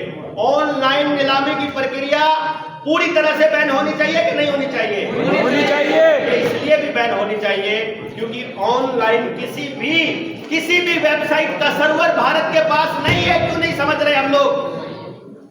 हमारा जितना डेटा जा रहा है, हमारे बच्चों के कागज, जमीन के कागज जो तहसीलदार के पास जमा हो रहे हैं, जो एडीसी के पास जमा हो रहे हैं, वो सारे के सारे दस्तावेज इंग्लैंड और अमेरिका के अंडर में यहूदियों के तरफ उनके कहने से बन रहा है। आपके पास कोई एक्सेस नहीं है, डीसी के पास कोई एक्सेस नहीं, तहसीलदार के पास कोई एक्सेस नहीं है। तो कोई सरपंच कोई तय नहीं करेगा गांव का आदमी। अगर आपने सारे कागज ऑनलाइन कर दिए तो जो वो तय करेंगे वही फाइनल होगा। आज के टाइम पर आपका अगर नाम की स्पेलिंग गलत हो जाए तो बोलेगा फार्मर आईडी नहीं बनेगी, क्योंकि यूनिक आईडी बन रही है। उस यूनिक आईडी के अंदर में आपको लपेटा जा रहा है। वकीलों की अपनी अलग ही टाइप की मनमानी चल रही है। वो कहते हैं ये तो केस चलेगा ही नहीं, हमारे साथ अन्याय हो रहा है, नहीं हो रहा है। वो कहते हैं जज की मर्जी है, अपनी मर्जी से चलेगा। मुंह मांगी फीस, कोई लिमिट नहीं है, जानकारी किसी को है नहीं। रुपए वाले मुद्दे पर चले जाए तो हमको बोलते हैं बलारा जी ड्राफ्ट बना के दे दोगे क्या? सिसोदिया जी ड्राफ्ट दे दोगे क्या? इसका क्या ड्राफ्ट बनेगा? डॉक्टरों की ऐसी मनमानी चल रही है। चले जाओ बीमारी में, इतने टेस्ट लिख देंगे कि भैया करवाते करवाते थक जाओगे। हर टेस्ट के अंदर कमीशन, हर दवाई के अंदर कमीशन। दवाई लिखनी है एक, बीमारी समझ में आ गई है। हम पूछते हैं डॉक्टर से 4 क्यों दी, वो बोला भैया उस एमआर का भी तो ख्याल करना है, ऑपरेशन की फीस मन मर्जी की, दूसरी फीस मन मर्जी की, आदमी मर जाता है, डेड बॉडी देने में, डेड बॉडी को भी 2 दिन तक लटका के रखते हैं आईसीयू के अंदर, बाद में पैसा देते हैं सब कुछ लूट जाने के बाद। जुडिशरी में जजों की मनमर्जी चल रही है कि नहीं चल रही है? नायब कोर्ट के साथ किस किस का वास्ता पड़ा है, किस किस का वास्ता पड़ा कोर्ट में पड़ा है? कभी पैसा दिया है वहां पर तारीख बढ़ाने का? हाँ जी। आप खड़ा करो जिसने दिया आज तक, हर बार देते हो ना तारीख आगे पीछे करने का। अब उस जज को, उस हरामी को ये नहीं मालूम है कि तेरी आग उसी के बराबर में बैठा लीटर 200 रुपया लेकर के तारीख दे रहा है, ऐसा जज आपके साथ न्याय करेगा क्या? करेगा क्या बताओ आप? नहीं। इस जुडिशरी सिस्टम के अंदर में आप आकर के अपने बच्चों को उनके हवाले करने जा रहे हो। अपना न्याय का सिस्टम हम नहीं बना पा रहे हैं, कैसे चलेगा? सबकी मिली भगत चल रही है, चाहे पुलिस है, प्रशासन है, बैंक वाले हैं, सबका। नेता की अलग हफ्ता वसूली है। एक बार एमएलए बन जाओ तो भैया मार्केट वालों से भी हफ्ता मिलेगा, दुकान वालों से भी हफ्ता मिलेगा, रेडी पटरी वालों से भी हफ्ता मिलेगा, माइनिंग चल रही है पत्थर की वहां भी हफ्ता मिलेगा, सोने की माइनिंग चल रही है वहां भी हफ्ता मिलेगा, हर टोल टैक्स के अंदर हिस्सेदारी हो जाएगी, हर कंपनी चलाने का पैसा देगी। ये नेता की अपनी दादागिरी चल रही है, पुलिस वालों के साथ अलग से सेटिंग नेता की अलग चल रही है, और वोट के टाइम पर पैसा दे करके और ईवीएम में सेटिंग करके सब गड़बड़ हो रही है। मौसम विभाग की अलग ही मनमानी चल रही है। वो कह रहा है भैया बारिश समझ के रहना, बारिश आने वाली है। वो पहले ही बता रहा है, आपका फोन आपका वो कंट्रोल कर रहा है। वो कह रहे हैं हम अपनी मर्जी से बारिश कर सकते हैं। वो अपने आप आसमान के अंदर केमिकल छिड़कते हैं, वो केमिकल जब हमारी फसलों के ऊपर गिरते हैं, हमारी फसल रातों रात गर्म। कल ठीक थी, रात को बारिश हुई, अब आपकी बारिश हो गई है ना। आप जितनी सरसों यहाँ लगा रखी है ना, यहाँ पे आपने, है ना, जितनी भी सरसों, आप एक हफ्ते के बाद बताना आपकी सरसों की हालत क्या हो है, क्योंकि आपको नहीं मालूम है। आसमान में बारिश से पहले जब मौसम बदला होता है तो वो एक सफेद सी लाइन आती है, जहाज के पीछे केमिकल डाल करके छिड़का जाता है जिस जगह पर जो फसल हो रही है। अभी यहाँ हमारे हिमाचल के साथी है, घंटा साहब बैठे हुए हैं, संजीव भाई है, रोडू के इलाके से हैं, सेब का वहां बिजनेस है, सेब का किसान रहता है। आज के टाइम पर जब बर्फ की जरूरत थी वहां पर, वहां गर्म मौसम था, हिमाचल गर्म था, हमारा हरियाणा ठंडा चल रहा था। हम लोग जब आए वहां से, अभी आशीष गया पिछले हफ्ते, वहां गर्मी इतनी ज्यादा है और यहाँ पर ठंड हो रही है। जहां ठंड चाहिए वहां गर्मी हो रही है, जहां बारिश नहीं चाहिए वहां ज्यादा पड़ रही है, जहां चाहिए वहां नहीं हो रही है। ये मौसम विभाग अपने आप से डैम बना करके, पानी रोक करके क्लाइमेट चेंज का प्रोपेगेंडा चला रहा है। अगर वहां पार्लियामेंट में बैठे लोगों को ये नहीं पता है कि भैया ये एक आदमी एक कार लेके चल रहा है, ये जो अगर इनकी गाड़ियां अगर पोल्यूशन फैला रही है तो 10 लोग 50 लोग जो 50 कारों में निकलते हैं, इन 50 लोगों के लिए एक बस का अरेंजमेंट तो हो सकता है कि नहीं हो सकता है? हो सकता है ना। अगर अच्छी बसें हो, हमारी सामुदायिक बसें हो, समाज की बस हो और टाइम पर चलती हो, टाइम पर पहुंचती हो, कोई आदमी गाड़ी नहीं निकालेगा। ये सिस्टम को भी पता है। जानबूझकर वो रेलवे के अंदर, उस बसों के सिस्टम के अंदर जानबूझकर नियमता नहीं लाते हैं ताकि उस विभाग को भी बेचा जा सके, ताकि उसको भी कॉर्पोरेशन को दिया जा सके, आगे कंट्रोल किया जा सके और आप लोगों को अपनी ऊर्जा उन चीजों को खरीदने में लगाई जाए। गाड़ी कहेंगे 10 साल में तो कुछ भी नहीं बिगड़ता, लेकिन वो कहते हैं कि तो वेस्ट हो जाएगा। एक यूनिक सिस्टम आ रहा है, आपको नहीं पता। ये जो आप अपने मोबाइल में स्कैन करते हो ना पेमेंट करने के लिए, बटन दबा करके कैमरा खुल जाता है और फिर पेमेंट में जो यूपीआई आता है, ये बारकोड का सिस्टम, ये आपकी हर चीज के साथ आ रहा है। सड़क के ऊपर लग रहे परियोजना के अंदर बारकोड आना लग गया है। बारकोड स्कैन करो, इसके बारे में जानकारी मिल जाएगी। आने वाले टाइम में आपकी सारी जानकारियां बारकोड में आ जाएंगी। रेल में एंटर करना है, टिकट खरीदने की जरूरत नहीं है, मोबाइल में ऐसे खोलो, बारकोड स्कैन करो, स्कैन करते ही वहां पे आ जाएगा लाल रंग। क्या बात भाई? वो बोलेगा कल जोधपुर कला में तुम लोग इकट्ठे हो रखे थे इसलिए तुम्हारा एंट्री बैन है। कल तुमने सरकार के खिलाफ एक बात बोली थी इसलिए तुम्हारी रेल में एंट्री बैन है, तुम एंटर नहीं कर पाओगे, तुम साइड में हो जाओ, पुलिस वाला अपने आप पकड़ के साइड में करेगा।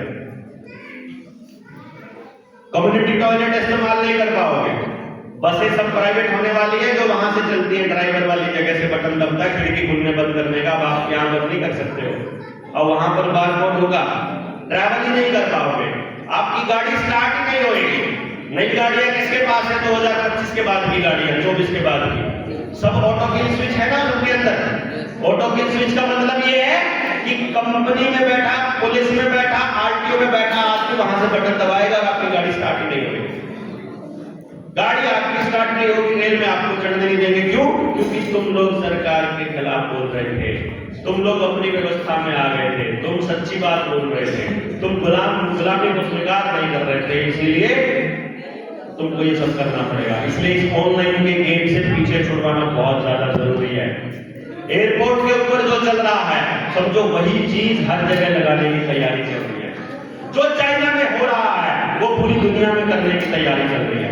सबसे बेस्ट जो टेस्ट ट्यूब है वो एयरपोर्ट है, और हम में से बहुत से कम लोगों को एयरपोर्ट पे जाने का मौका नहीं मिलता है, इसीलिए हम लोगों को नहीं समझ में आएगा कि क्या चल रहा है। वहां आपके चेहरे से आपने एंटर किया, एंटर करते ही passport number, driving licence number, कितनी बार ट्रैवल किया है, कहां से हो, कि पिछली बार कब आए थे, कहीं किसी के साथ बदतमीजी तो नहीं की थी, कितनी एफआईआर इसके नाम पर है, कितना ट्रैवल करता है, खाते में कितना पैसा है, अनाज कितना लेता है, जमीन कितनी है, घर में कितने लोग हैं, कितने कमाने वाले हैं, कितने भिखारी हैं, सबकी डाटा मेरे पास है। सिर्फ आपका फोटो कैमरे में आना चाहिए। इसीलिए हर पंचायत को सीसीटीवी कैमरा लगाने की दिशा में आगे बढ़ाया जा रहा है। हर सड़क के हर कोने के ऊपर सीसीटीवी कैमरा लगाने की तैयारी चल रही है। हर चीज को ऑनलाइन आपके आधार के साथ जोड़ा जा रहा है। आने वाले टाइम में आपका चेहरे का स्कैन ही आपकी सारी जानकारी दे देगा, आधार कार्ड की जरूरत नहीं पड़ेगी। और वो डेटा इसीलिए आपको हर 5 साल में 10 साल में अपडेट करने की बात बोल रहे हैं।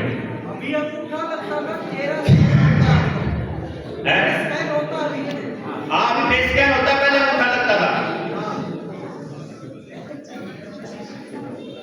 वेलफेयर के लिए जितना फंड एलोकेट हो रहा है, सबका सब फर्जीवाड़े में जा रहा है। आपको ऐसी स्कीमें दे रही है पार्लियामेंट जिसमें कोई हिसाब किताब नहीं है कि भाई कावड़िए आ रहे थे उनके ऊपर फूल बरसा दिए, 20 करोड़ के बरसाए कि 200 करोड़ के साबित कैसे करोगे बताओ? है गौशाला के लिए इतना चारा खरीद के दिया, 500 करोड़ खा सकते हैं कि 1000 करोड़ खा सकते हैं? इनके बताओ, चारा तो खा गई गाय, तो कितनी गाय का पैसा दिया नहीं बता सकते। दिवाली के ऊपर इतने लाख दिए, इतने करोड़ रुपए में हुए, बता दोगे कभी सच्ची में हुए कि नहीं हुए, जले कि नहीं जले? क्यों जी? आपको हर साल स्वच्छ भारत के नाम पर आपको दिए जा रहे हैं प्लास्टिक के कैबिन, प्लास्टिक के डब्बे, हर साल टूट रहे हैं कागजों के अंदर, हर साल नहीं आ रहे, आपको पता ही नहीं। आपको तो एक बार लगा के 4 साल से वही पड़े हैं, आपको नहीं मालूम है हर साल लग रहे हैं। जो ये कुर्सियां आपको मिली हुई है ऊपर से आई है, जो आपके घरों में जगह जगह खड़ी करी है, हर साल पैसा खाया जा रहा है इनके नाम पे। जो गाड़ियां हैं, गाड़ियां चल रही हैं 20 और पैसा लिया जा रहा है 200 गाड़ियों का, स्वच्छ भारत वाली गाड़ियों का, और सारी किराए पे दिखाई जा रही है। माइनिंग के अंदर जितना घपला हो रहा है, आपके बिजली के बिलों में जितना घपला हो रहा है, बिजली के स्मार्ट मीटरों में जितना घपला हो रहा है, हर बच्चे को मिड डे मील के नाम पर कितना घपला हो रहा है, जितनी भी ऑनलाइन योजनाओं में हर जगह कितना घपला हो रहा है, हमारे पास कोई जानकारी नहीं है, क्योंकि हमने सब कुछ ऑनलाइन उनको दे दिया। अब आपके पास कोई कंप्यूटर, कोई इंटरनेट नहीं है जो उसकी सही जानकारी आपको दे सके। और आरटीआई डालकर पूछोगे तो वो जवाब देते हैं। बताओ कैसे पता करोगे कि आपके बाप दादाओं का आपका लगाया हुआ पैसा कहां जा रहा है? पता लगेगा? कोई डिपार्टमेंट है जिसमें आपकी सुनवाई हो रही है? कोई अफसर है जिसके पास समय है आपके लिए? तो किस लिए बिठाए भाई? बताइए। डॉक्टर इलाज नहीं कर रहा है, मास्टर जी पढ़ा नहीं रहे हैं, वकील न्याय के लिए बात नहीं कर रहा है, जज भ्रष्टाचार नहीं रोक पा रहा है, सबके सब सिर्फ लूटने पर लगे हुए हैं। नेता नेतृत्व नहीं कर रहा। हर भर्ती का सिचुएशन क्या है? ठेके पर लगा दो, ठेके पर लगा दो, ठेके पर लगा दो। अरे भाई, अगर इस देश की जनसंख्या 140 करोड़ है तो हिसाब लगा करके ये पता लगाया जा सकता बात करें, पता लगाया जा सकता है कि कितने बच्चे बेरोजगार हैं। ये पता लगाया जा सकता है कि आने वाले टाइम में कितने बच्चे किस उम्र में कितने बड़े कब हो जाएंगे, कब किसको किस चीज की जरूरत पड़ेगी। गांव मिलकर तय कर सकता है कि नहीं कर सकता, लेकिन कोई सिस्टम नहीं है बात करने का। तो फिर अगर सबको चाहिए तो प्राइवेटाइजेशन की जरूरत क्या है? जब हमेशा गांव रहेगा, हमेशा लोग रहेंगे, हमेशा बच्चे पढ़ेंगे, हमेशा ही रहेगा, तो पक्के कर्मचारी लगने चाहिए कि कच्चे लगने चाहिए? वो प्राइवेट कंपनी का होना चाहिए कि वो हमारा होना चाहिए भवन? लेकिन नहीं। मीटर के कनेक्शन के ऊपर, सड़क के हालातों के ऊपर, एक्सीडेंट्स को लेकर, अस्पताल में लापरवाही से हो रही मौतों को लेकर कोई जिम्मेदारी नहीं। वैक्सीन से कितने लोग मर रहे हैं, कोई जिम्मेदारी नहीं। केस निपटान में देरी हो रही है, कोई जिम्मेदार नहीं। सालों साल न्याय की उम्मीद में बैठे रहते हैं, कोई जिम्मेदार नहीं। बीफ एक्सपोर्ट में हम पहले नंबर पर आ गए हैं, कोई जिम्मेदार नहीं। किसान आत्महत्या कर रहा है, हमारे बच्चों को रोजगार नहीं मिल रहा। जानबूझकर नहरों के अंदर फैक्ट्रियों का गंदा पानी छोड़ा जा रहा है ताकि एक्वाटिक एनिमल मर सके। जानबूझकर बोर करके नीचे का पानी खराब किया जा रहा है ताकि हमको टूटी का पानी पीने के लिए मजबूर किया जा सके, ताकि आधार कार्ड वाली व्यवस्था के अंदर आ जा सके। फैक्ट्रियों का पॉल्यूटेड चीजें हवा के अंदर जानबूझकर मिलाई जा रही हैं। हर 10 गांव के ऊपर एक इथेनॉल प्लांट, एक पावर प्लांट, एक शुगर मिल, एक फैक्ट्री, एक डंपिंग यार्ड या एक गंदगी का माहौल बनाया जा रहा है ऊपर से जहाज से देखकर। लोकल रोजगार बिल्कुल खत्म हो गया है। पानी बिक रहा है, पानी का बिल आने लगा है, दवाइयों के मनमाने रेट है, खाने के सामान में मिलावट है, डिब्बाबंद पदार्थ तो जितने भी हो रहे हैं सबके साइड इफेक्ट का पता होते हुए लागू है। कौन कितने डंगर पाल सकेगा इसका भी निर्णय वो लोग कर रहे हैं। मोबाइल का स्पेक्ट्रम हमारे दिमाग को कितना खराब कर रहा है, प्रजनन क्षमता के ऊपर कितना असर पड़ रहा है, मानव मस्तिष्क पर कितना असर कर रहा है, इसकी कोई रिसर्च नहीं हो रही है। डाक विभाग खत्म हो रहा है। अलग अलग प्लेटफॉर्म के ऊपर आप चेक करोगे इस देश में, वोटर लिस्ट चेक करो, पंचायती राज का डाटा चेक करो, एजुकेशन में स्कूलों का डाटा चेक करो, वेलफेयर स्कीम चेक करो, जनगणना चेक करो, आपको हर जगह हर गांव की जनसंख्या, हर गांव के लोग, हर गांव के अभ्यर्थी अलग नजर आ रहे हैं। नकली खाद, बीज, दवाई, इससे जो फसल नष्ट हो रही है, किसान बर्बाद हो रहा है, कोई मतलब नहीं। डायरेक्ट एनर्जी वेपन, गोली, लाठी, जो हमको चाहिए आंदोलन कर रहे हैं, कुछ नहीं मिल रहा, जो हम नहीं मांग रहे वो जबरदस्ती हमारे ऊपर थोपा जा रहा है। हमारी जमीन हमारी मर्जी के बिना ले जा रही है भूमि अधिग्रहण के नाम पर। और मैं ये बात बोलता था कि मैंने बात शुरू की थी, मैं वो एक बात पूरी कर लूं कि भैया अगर आपने ये मान लिया है कि जमीन किसान की है, तो जमीन को एक तो मुआवजे के रूप में भारतीय रुपया मांगना है किसान ने, और दूसरी चीज जो मांगनी है प्रॉफिट में हिस्सेदारी मांगनी है। आपके बच्चे आज जमीन छोड़कर चले जाएंगे, यकीन मानिए 30 साल बाद उनके बच्चों को नहीं पता चलेगा कि जमीन कभी हमारी हुआ करती थी। ऑटोमेटिक कंपनी के नाम ट्रांसफर रहेगा। यहाँ चरखी दादरी के आसपास मैंने एक ऐसी जमीन देखी है जो कभी किसी प्राइवेट कंपनी को अलॉट हुई थी, आज वो खाली पड़ी हुई है, जो बाप दादाओं को 99 इयर्स के मतलब बाप दादाओं ने 99 इयर्स के लिए लीज पे दी थी। अब उन बाप दादाओं की अगली औलादों को नहीं बताइए हमारी है, और तहसीलदार के साथ सेटिंग करके वो जमीन सरकार अपने नाम कर लेगी। CCTV camera, online documentation, storage, public private partnership, सरकारी खर्च पे प्राइवेट मौज हो रही है। जमीन हमारी, पैसा हमारा, एयरपोर्ट बन गया, रेलवे बन गया, कारखाना बन गया, बस स्टैंड बन गया, बसें आ गई, उसके बाद प्राइवेटाइज करें। जब तक वो खर्च हो रहा है जनता का पैसा, और जब आमदनी देने लगे तो प्राइवेट। शराब के ठेके, प्लास्टिक की फैक्ट्रियां, तंबाकू की फैक्ट्री, सब सरकार कर रही है, चाहिए इससे रेवेन्यू मिलता है। अब आप बता दो, अरे अभी तो मैंने शुरू भी नहीं करा है, सोचो आप। लेकिन मैं नहीं चाहता कि आप लोग इस मसले पर जाएं। मैं एक आपसे रिक्वेस्ट करता हूं, जितने लोग यहाँ बैठे हुए हैं,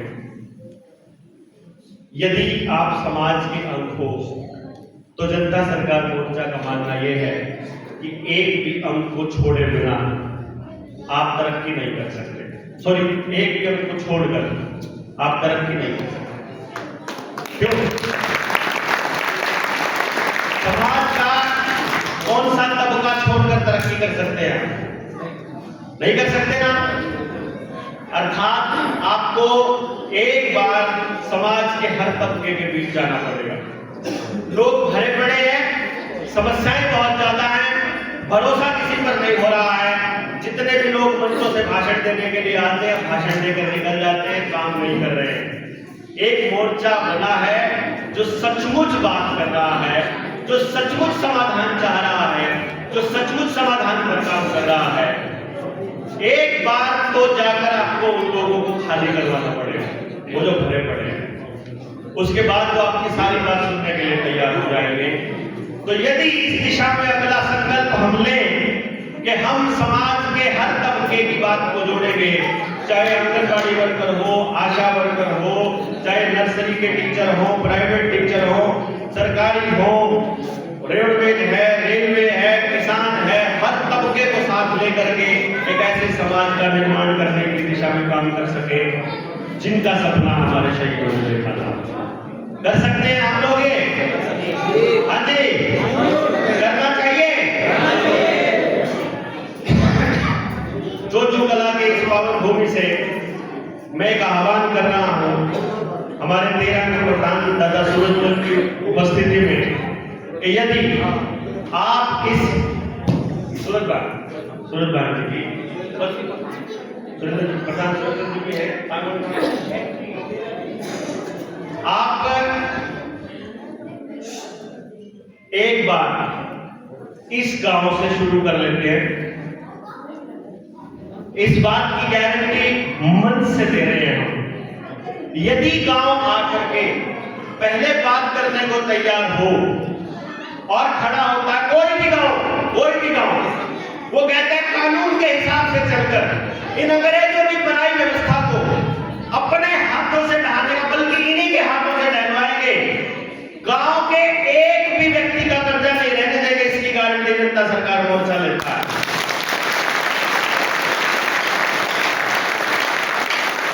एक भी बालक बेरोजगार नहीं होगा, ऐसी शिक्षा व्यवस्था स्थापित की जा सकती है।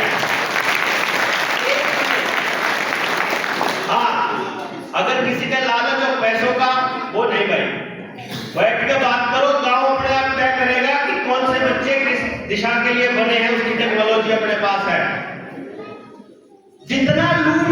जितनी लूट इन्होंने आज तक मचाई है, सारी लूट वापस ली जा सकती है। जितनी जमीनें लेके चले गए हैं, ये सारी जमीनें वापस आ सकती है। किसान वापस समृद्ध बन सकता है। भारत फिर से पहले नंबर की जीडीपी बन सकती है। हर गांव में, हर घर में उत्पादन आधारित व्यवस्था बनाई जा सकती है। इस बात को आपको समझना पड़ेगा। अगर आप लोग इस बात को नहीं समझेंगे, बात नहीं करेंगे, तो नहीं बनेगा। हाँ, आज यदि गांव इकट्ठा होकर के कोई प्रयास शुरू करता है तो मोर्चे के साथी जगह जगह से, हर जगह से आए। कोई ऐसा स्टेट नहीं है, हिमाचल से, मध्य प्रदेश से, उड़ीसा से, बंगाल से, यूपी से, पंजाब से, हर कोई स्टेट है ही नहीं, महाराष्ट्र से, जहां से लोग हमारे बीच नहीं बैठे, जिनको मैं देख रहा हूं। और उनको रिप्रेजेंटेशन यहां अगर आया है तो पूरे देश में मोर्चे की जलाई हुई अलग वो जा रही है। हमारे मुद्दे लोग समझ रहे हैं, सुन रहे हैं। हाँ, क्योंकि मटेरियल इतना है। अभी मैंने जो बोला है वो मैंने ज्यादा मुद्दे नहीं उठाए, जो लिख रखे हैं, लेकिन आपको यही इतने ज्यादा लग रहे होंगे कि यार सच्ची में इतनी सारी चीजें खराब होकर चल रही हैं। समय की कमी में और आप लोगों की सुविधा को देखते हुए हमने इसको होल्ड पे रखने का फैसला ये लिया है कि एक काम कर लीजिए, जब गांव की इस यात्रा में निकलेंगे, गांव को समृद्ध बनाने की इस यात्रा में निकलेंगे, शहीदों के सपनों का भारत बनाने की इस यात्रा में निकलेंगे, तो आप साथ के साथ मुद्दे लिखते लाएंगे। 23 मार्च का जो कार्यक्रम हम करने वाले हैं, जहां भी होगा आप सब लोगों तक पहुंच जाएगा। 23 मार्च के कार्यक्रम में यदि ये हम हर बार ये कहते हैं कि यदि हमारे पास ऐसे लोग होंगे तो ये काम हम करेंगे, यदि ऐसे लोग नहीं होंगे नहीं करेंगे। ऐसे लोगों की खोज करें। हमारे मोर्चे के इस नियम को आपको हमेशा याद रखना है कि हमारे खाते में हार नहीं है। या तो हम जीतेंगे या हम सीखेंगे, या तो हम जीतेंगे या सीखेंगे। हार में कोई मतलब नहीं है। और हम तब जीतेंगे जब सब जीतेंगे। भारत की हुंकार है, जोर जुल्म की टक्कर में जय जोहार का नारा है, भारत देश हमारा है, भारत देश हमारा है। आने वाले टाइम की लड़ाई के लिए तैयार हो? देखो, हमको सड़कों पर नहीं उतरना, सरकारों का कोई विरोध नहीं करना। हम तो अपनी व्यवस्था बनाने चलेंगे। हमको अपनी आजादी चाहिए। हमको मनमानी के खिलाफ खड़ा होने का अधिकार है। जितना इस किसी बड़े नेता को, प्रधानमंत्री को जिस सृष्टि की जिस ताकत ने बनाया है, उसी ताकत ने मुझे बनाया है, उसी ताकत ने आपको बनाया है, उसी ताकत को हर गरीब आदमी और कमजोर आदमी को भी उसी ताकत ने बनाया है। इसलिए कोई एक व्यक्ति किसी दूसरे व्यक्ति के हिसाब से नहीं चलेगा। हाँ, हम यहाँ जितने लोग हैं एक दूसरे को ध्यान में रखते हुए म्यूचुअल कंसेंट से एक दूसरे के हिसाब से चल सकते हैं। इसी को आजादी कहेंगे ना, कि हमको साथ रहने के लिए जो व्यवस्था चाहिए हम बना लेंगे।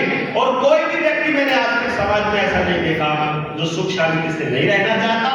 कोई व्यक्ति मैंने ऐसा नहीं देखा जो जानबूझकर समाज की नजरों में गिरना चाहता है, जो जानबूझकर अपने समाज के लिए बुरा करना चाहता है। क्योंकि कहीं ना कहीं बैकग्राउंड में उसे भी पता है कि जो आज गड्ढा खोद रहा है, कल को उस गड्ढे में उसके परिवार का व्यक्ति भी गिर सकता है। नशा बेचने वाले व्यक्ति को सबसे ज्यादा डर इस बात का रहता है कि मेरी औलाद इस चक्कर में ना फंस जाए। गलत काम करने वाले व्यक्ति को ये डर रहता है। इसलिए मैं ये मानकर चलता हूँ कि इस समाज में लुच्चे गुंडे और बदमाश बहुत थोड़े हैं और अच्छे लोग बहुत ज्यादा हैं। अच्छे लोगों की चुप्पी की वजह से हम लोग तरक्की नहीं कर पा रहे, हम लोग सचमुच अपने सपनों का भारत नहीं बना पा रहे। इसीलिए उन सच्चे लोगों को बोलना सिखाना हमारा मकसद है।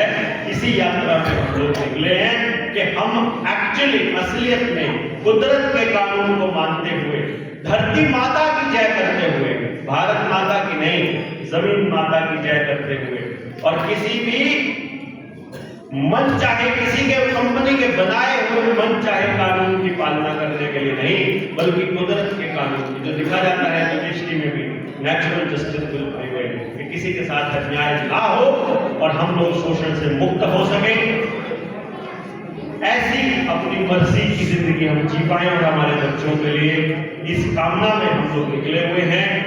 मैं गुजारिश करूंगा गांव से, हमारे बड़े बुजुर्गों से, हमको बताएं कि हम लोग कहीं गलत तो नहीं हैं। अगर गलत है तो इसमें कहाँ गलत है। हाँ, अपने बच्चों के लिए ऐसी व्यवस्था बनाते हुए रास्ते में जो आदमी हमको रोकेगा वो हमारा दुश्मन है, फिर हमें उसके साथ लड़ना ही पड़ेगा और कोई रास्ता हमारे पास नहीं है। फिर आप इसे आजादी की लड़ाई कहें,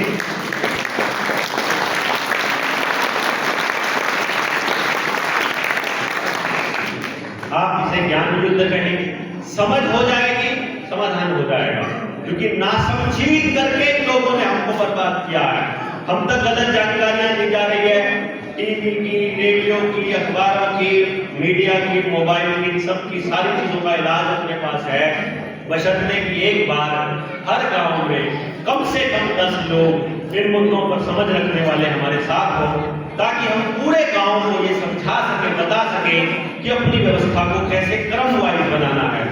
ये व्यवस्था ऐसे नहीं बनेगी कि एक गांव को एग्जाम्पल बना के आगे बढ़ दो ना, सब जगह बर्बादी चलती रहेगी। एक झटके से ऐलान करना पड़ेगा कि जब तक हमारी बातों का कानून सम्मत, विधि पूर्वक, संतोषजनक जवाब नहीं मिल जाता, तब तक तुम्हारे राज को हम नकारते हैं और हम स्वराज की घोषणा करते हैं कि हमको करना पड़ेगा। और जब तक वो लोग अपने होने को जस्टिफाई नहीं कर पाएंगे, जब तक वो हमको यकीन नहीं दिला पाएंगे कि वो हमको रिप्रेजेंट करते हैं, हम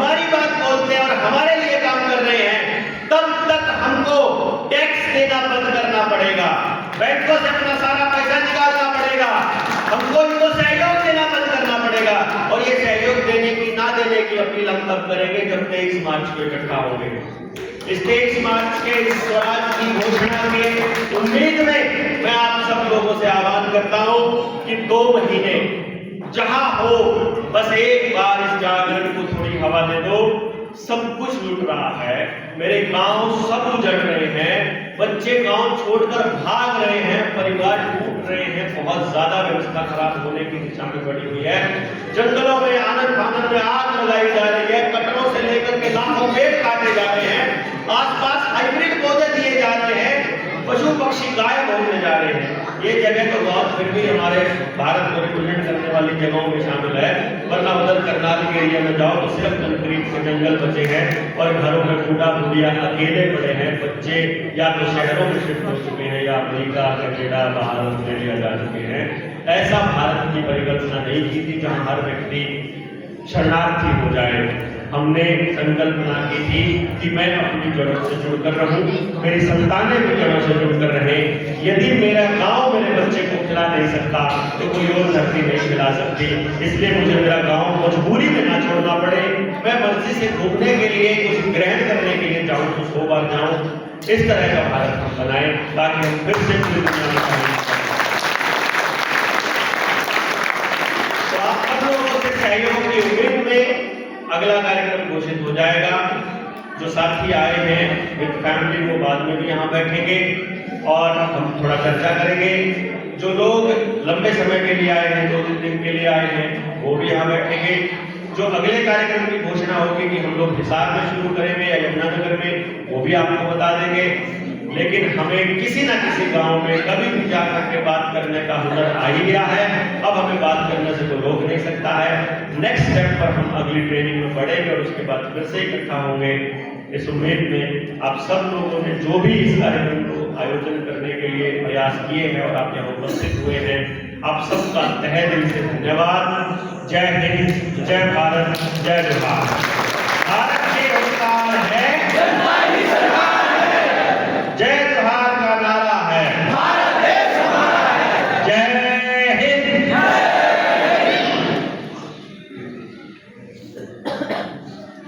भाई 2-3 चीज और बता दें।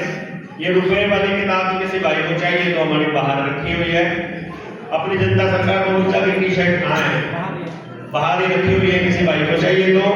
और साथ के साथ हमें सहयोग के लिए भी व्यवस्था रखी हुई है। ये सारा कार्यक्रम जितना भी होता है गांव समाज के सहयोग से होता है। हमारे पास कोई फंडिंग नहीं आती, किसी कंपनी से हम कोई पैसा नहीं लेते, किसी उद्योगपति से पैसा नहीं लेते, ये सारा आपस में मिलकर करते हैं।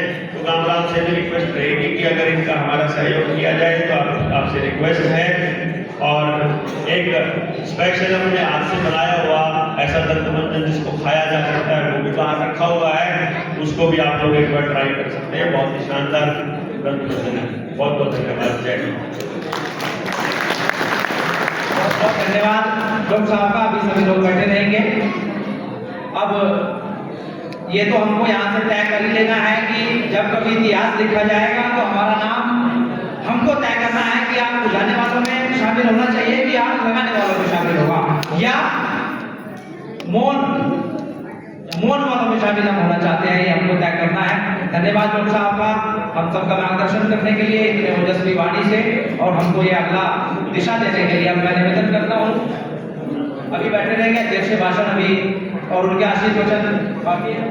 मैं आदरणीय और इस सभा के अध्यक्ष खाप प्रधान सूरज भान साधवान जी से निवेदन करता हूं कि वो हम सबको अपने आशीष वचन देंगे, उसके बाद फिर अगले सूचना देंगे, तभी हम लोग जाएंगे। जोरदार तालियों से स्वागत करेंगे।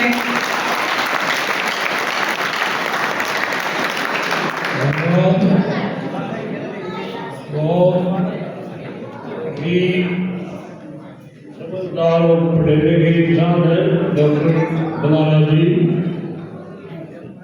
और काफी सोच विचार के साथ इन्होंने बातें बताई, इनका बहुत बहुत धन्यवाद। और जो भी दूसरी स्टेट से आए हुए गणमान्य व्यक्ति हैं और जो इस प्रोग्राम से जुड़े हुए हैं उनका भी यहाँ मैं पधारने के लिए उनका स्वागत करता हूँ, उनका धन्यवाद करता हूँ। और ये माता बहने भी बहुत तादाद में आई हुई है, इनका भी धन्यवाद। डॉक्टर साहब ने विस्तार से सारी बातें बताई, लेकिन मैं इतना ही कहना चाहता हूँ कि भाई सारा सिस्टम खराब हो रहा है, तो डॉक्टर साहब करा के फिर तो कोई और हथियार बनाना पड़ेगा, क्यों के लड़ाई लड़ी जाएगी। ये सारा ही सिस्टम खराब बता दिया आपने, तो आपके खराब लड़ी जाए। पर इसके लिए लड़ाई लड़ने के लिए तो बहुत कुछ सोचना पड़ेगा। अब वही कोई सही बात है, ये सारा ही सिस्टम इतना रखा है तो कोई भी बात छोटे को रखी। डॉक्टर साहब ने जो बताया उसी हिसाब से तो गाँव वाइज पहले ये कर लो कि गाँव में लो आप, इसमें 10, 5, 20 जितने भी बंदे समझदार लोग हैं, समय दे सकते हो, वो गाँव को इकट्ठा करें और गाँव में ये सारी बातें शुरू करके गाँव को जागरूक करें, गाँव की जनता को जागरूक करें। और जो पुराने समय की कोऑपरेटिव सोसाइटी वगैरह होती थी, जैसे हमारे बुजुर्गों ने चलाई हुई थी, अब कोऑपरेटिव सोसाइटी का मतलब क्या होता है कि एक दूसरे का कोऑपरेशन करना, कोई अनाज की तरफ से करे, कोई उद्योग की तरफ से करे, कोई पैसे की तरफ से करे, तो एक दूसरे के काम आने वाली चीज होती है, उसको कहते हैं कोऑपरेटिव सोसाइटी। तो इस तरह की सोसाइटियाँ बना के फिर आगे बढ़ा जाए, एक एक गाँव को लेके सारे गाँव को जोड़ा जा और जब ये प्रोग्राम चलाया जा, सबको यह बात समझ में आवे कि भाई ये तो लोड़ी फलानियाँ और बहुत साथ में ये सारे ढंग से इनमें कोर्ट में करके बढ़िया समाज के जो लोग हैं तो समाज को चलाने की कोशिश करें, समाज को जोड़ने की कोशिश करें, समाज की मदद करने की कोशिश करें, उनको आगे जाए, तब जाके ये सारा सिस्टम बढ़ पाएगा। मेरा जहाँ तक ख्याल है, मन में जो बात हो रही है, जो आपने बताई उनके बारे में सोचा है, वो ज़्यादा रहा लंबा थोड़ा ना पड़ेगा। कोई मैं देशी का आदमी हूँ और देशी हिसाब से जो बात बताई थी शायद मेरे ख्याल से ठीक होगी, और ठीक हो तो भाई एक बार घड़ी बजा दो।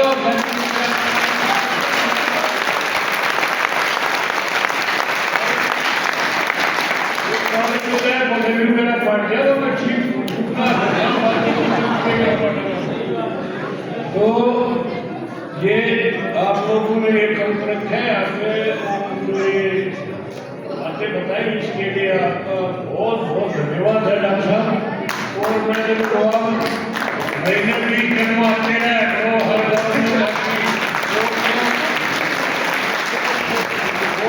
प्रोग्राम ले नहीं रखा आपने, जो प्रोग्राम दे रखा है तो देखो कोई भी चीज है उसका प्रचार ही एक बार जो वैसा है उसको बढ़ावा देना। और उनकी जो 47 सिलेंडर का हमें जो प्रोग्राम करने का आज मिला है वो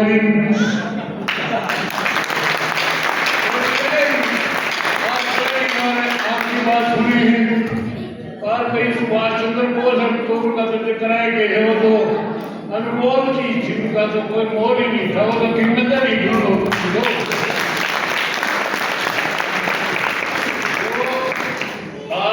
दूसरे देश में जाके वहां पे फौज इकट्ठी कर सकता है, पैसा इकट्ठा कर सकता है, और तो दुनिया का सबसे वर्ल्ड का सबसे बड़ा लीडर था, हिटलर से हाथ मिला सकता है। क्योंकि आपने तो पढ़ा है, ये सुना है कि वो इतना तगड़ा आदमी था कि किसी से हाथ नहीं मिलाया उसने, और अपनी जिंदगी में कोर्स से हाथ मिलाया, कोई मुकाबले थी कभी तो उसने इतने बड़े नेता ने के नेता ने सुभाष चंद्र जी से हाथ मिलाया।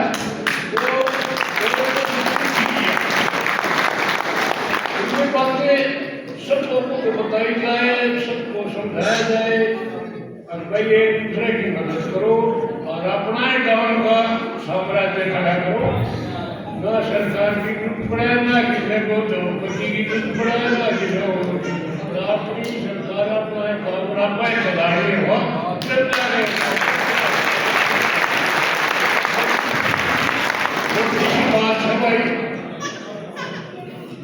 डॉक्टर साहब ने पढ़ी लिखाई साहब को बताया, उनको इंडस्ट्री बताई, ये समझ लो आएगी होगी मेरे ख्याल से।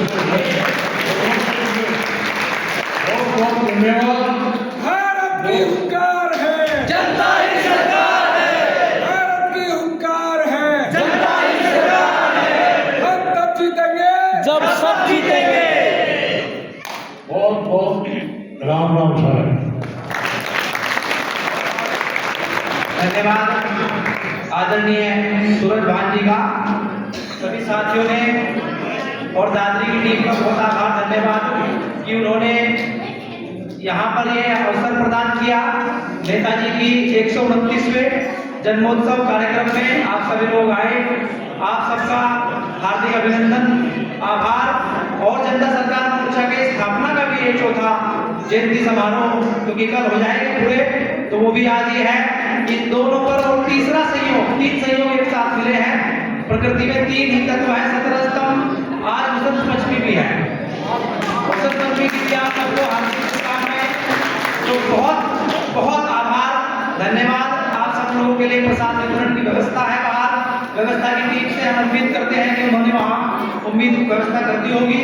हमारे साथी आए हैं सुरेंद्र सिंह फरमाना जी को भी 2 मिनट सोनीपत से आए हैं, 2 मिनट या 1 मिनट में अपनी बात रख देंगे। जोरदार तालियों से स्वागत करें।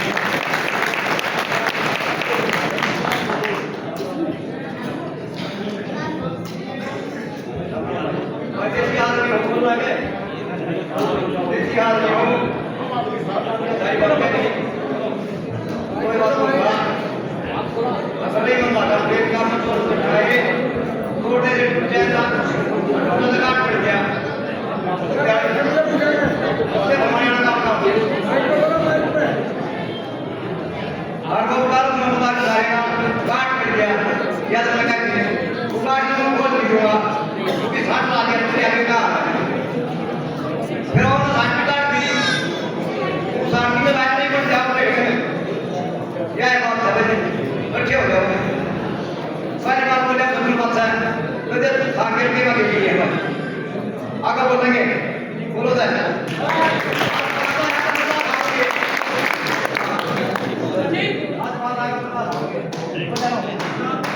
प्रसाद की व्यवस्था है, कोई भी साथी बिना प्रसाद के न जाए। अध्यक्ष जी अपना आशीर्वचन देकर के जा रहे हैं, जोरदार ताली एक बार बजा देंगे, एक बार नारा लगाएंगे।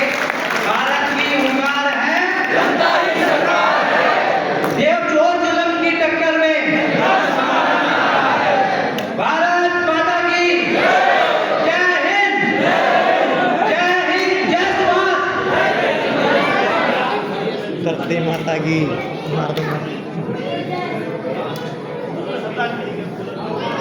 जो भी साथी आए हैं श्रद्धांजलि अर्पित करना चाहते हैं, हमारे लिए बीच हैं सुरेश कोच जी, अंतरराष्ट्रीय कोच हैं, इंडिया की टीम के भी कोच रहे हैं, कैथल से आए हैं। आप अपने श्रद्धांजलि पुष्प अर्पित करते हुए प्रसाद वितरण जरूर लें।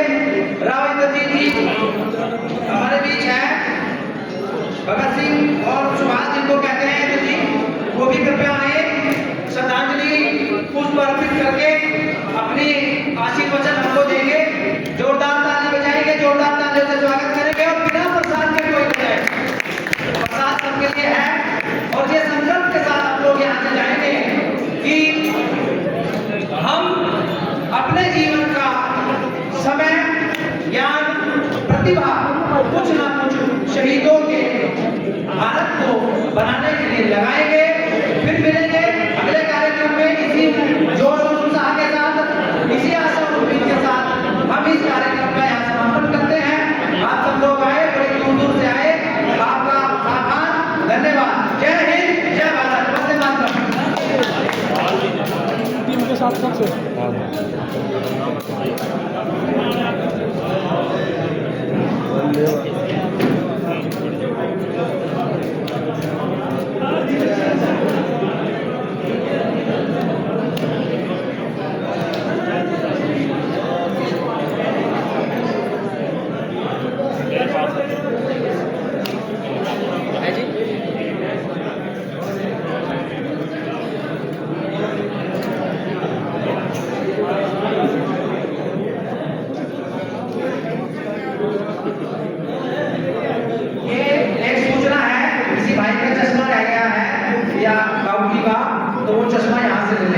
यहाँ मंच पर है, स्टेज पर है, मेरे पास ये दोनों फोल्ड करिए दोनों फोल्ड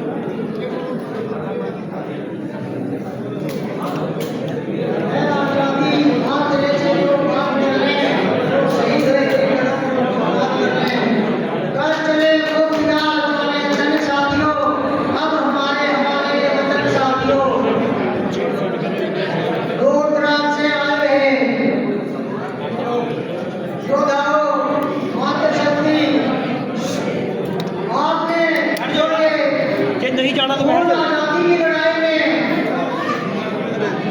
अपना सहयोग दे रहे हैं। ये आजादी की दूसरी लड़ाई है। नेताजी ने कहा था एक लड़ाई और लड़नी होगी, वो यही लड़ाई है कि हमें आर्थिक आजादी चाहिए। आर्थिक आजादी कैसे मिलेगी? हमें तो किसी दूसरे तरीके से गुलाम बनाया, गुलामी के सिलसिले में कसा जा रहा है। बोल रहे हैं सुनिए पहले 97 से लगा हुआ हूँ इस काम में पूर्ण आजादी के लिए कि मैं चाहता हूँ कि झूठा